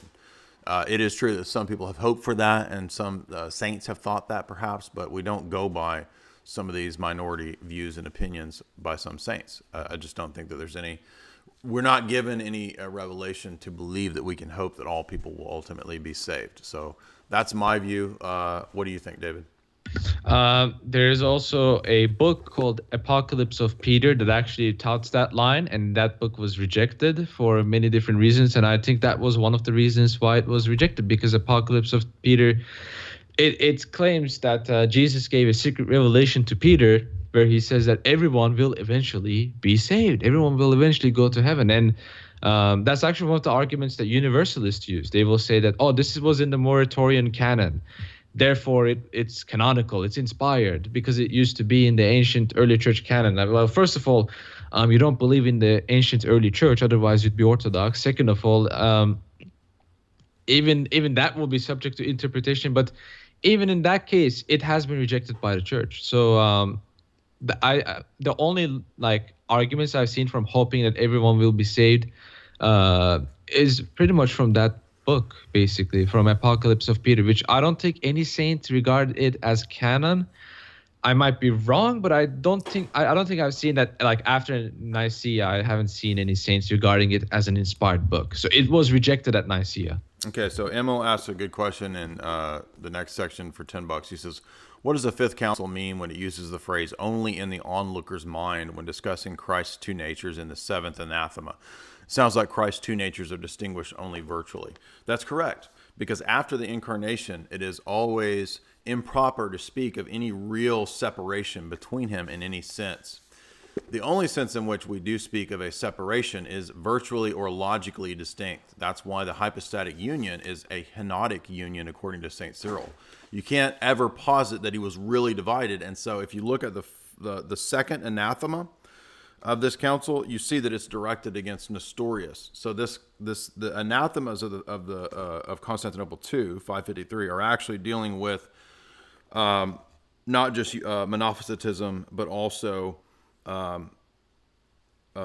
Nestorianism. And so when you come to anathema 7, and it says that if anyone uses the expression in two natures and does not confess that our one Lord Jesus Christ has been revealed in the divinity and in the humanity, so as by that expression to express a difference of natures, of which an ineffable unity is inconfusibly made, a union which neither the nature of the Word was changed, so notice that he underwent no change when he became incarnate, into that of the flesh, nor the flesh into that of the Word, so he retains his two natures after the union.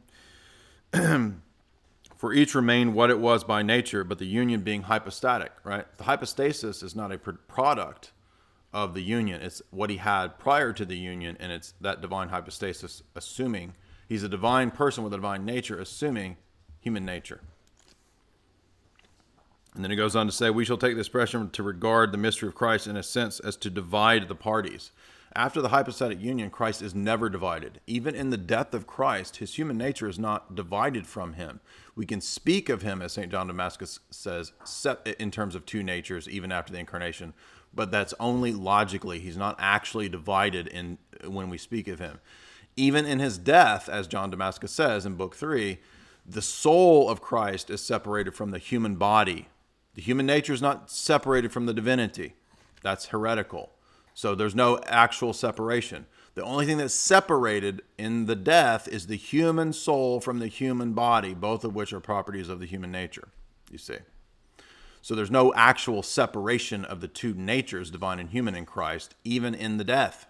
That's why John Damascus says that the human soul, when it's separated from the human body and descends into Hades, the divine personal, the only personal subject of his soul is the divine person of the Logos. Also, I have a couple of things to add there. First of all, and by the way, the last phrase, by the way, of Anathema 7 shows you that it's talking about Nestorianism, to divide the natures or to make of them persons. I was gonna add a couple of things. Like, first of all, that's the into natures only in the onlooker's mind. That's actually the first time it appeared. Is not actually in the Fifth Council. That actually did appear in Chalcedon. That's in the Council of Chalcedon, which is a very good argument against the Oriental heterodox, because they think that we use the strict Antiochian formula. We don't use the strict Antiochian formula. We use the formula that Saint Kirill made qualifications for, and every single qualifications he used, we use, and one of those qualifications is exactly that. And as I mentioned before, it talks about those natures also being hypostatized. And this is an argument that Leontius of Jerusalem made against Severus of Antioch, right? He said certain monophysites said, well, the two natures only exist according to the intellect. And Leontius said, yes, you're correct. Do you see the natures? Do you see the divine nature? Do you see the human nature? No, you see a person. And that's the argument that he made. You see a person, Jesus Christ. But he hypostatizes those two natures, meaning that those natures, they only exist in the sense that Christ as a person exists. Not to say that his hypostasis is changed or became human, but they exist in the mode of a person. Right. Exactly. That's what it's talking about. That's, And that's ML, you would want to read this book, as I said, St. Cyril and the of Alexandria and the Christological controversy, and you would also benefit from Byzantine Christ by Bathrellos. We do have those the PDF of the Bathrellos one in the Discord, because that book is like $200. But yeah, thank you, David. That was a good answer. So that will be pretty much it. But I would like to repeat that that qualification is in the Council of Chalcedon, and it completely refutes and destroys the Oriental heterodox because they completely ignore that aspect of Chalcedon. Yes, destructive stone lake for $7. What do you think of the Western Rite, and are there any tendencies towards ecumenism? Yes, this is one of the problems, and we have Lewis is in the Discord. Great guy, Lewis. Shout out to Lewis, and he's in the UK. So the Western Rite that he's been involved in the UK is not the same thing necessarily as what's in the US. In the US, there's a lot of problems in this. I don't think it's inherently wrong, but the problem is that they want to try to appeal to people who are, friends of the Latin Mass, or Anglicans who like the Latin liturgy. And the problem is that they will try to import these things that are not Orthodox, like heart worship. You can't import Sacred Heart of Jesus into Orthodoxy because it's Nestorian, as we covered earlier. You can't separate the worship of Christ into different parts of Jesus. It's crazy. And it's a Jesuit Nestorian mistake to do that. It's the Jesuits who came up with that. So that's the problem. The problem with the Western Rite is not the rite itself. It's just that the people who do it sometimes are quacks or non-canonical, or if they're canonical, they want to try to import these heretical Roman Catholic doctrine. They don't even know, the people that are doing it don't even know why it's Nestorian. So that's the problem. Destructive Stone Lake again. He says, do you have any opinion on Michael Heiser, Dr. Michael Heiser, and his Unseen Realm Divine Council? Yeah, I've interacted with that for years. He used to subscribe to Jay's analysis for many years. I've read the Divine Council. Yeah, it's biblical. Nothing wrong with that. I don't agree with his Protestantism. I was gonna say something about the Western Rite, Sure. by the way.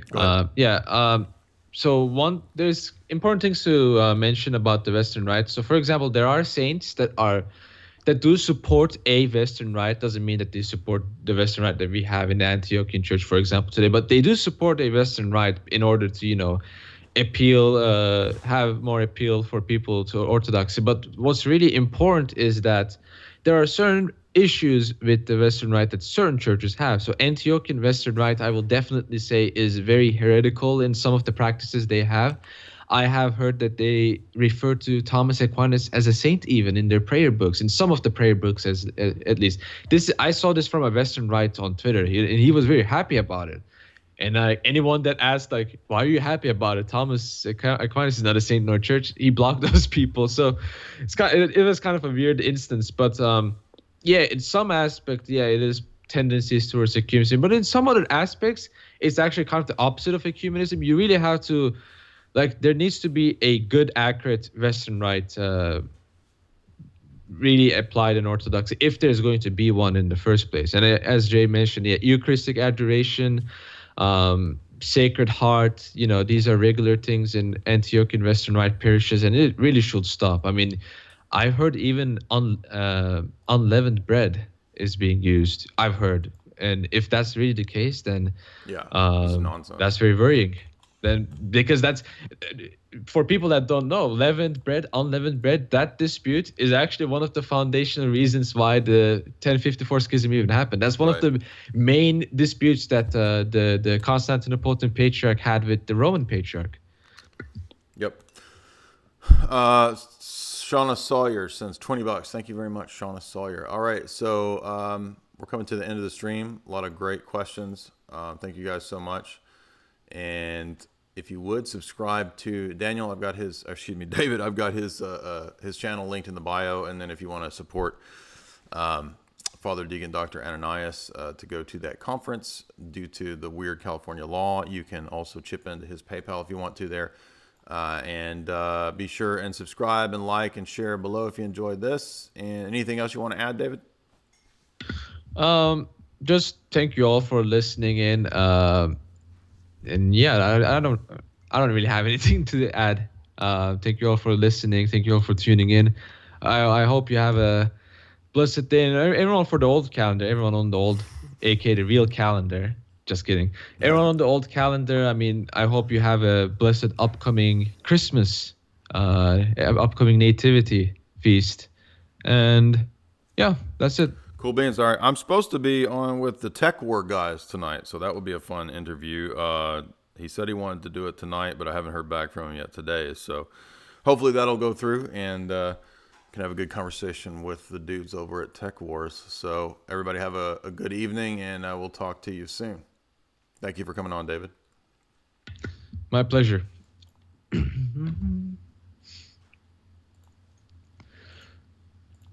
All right.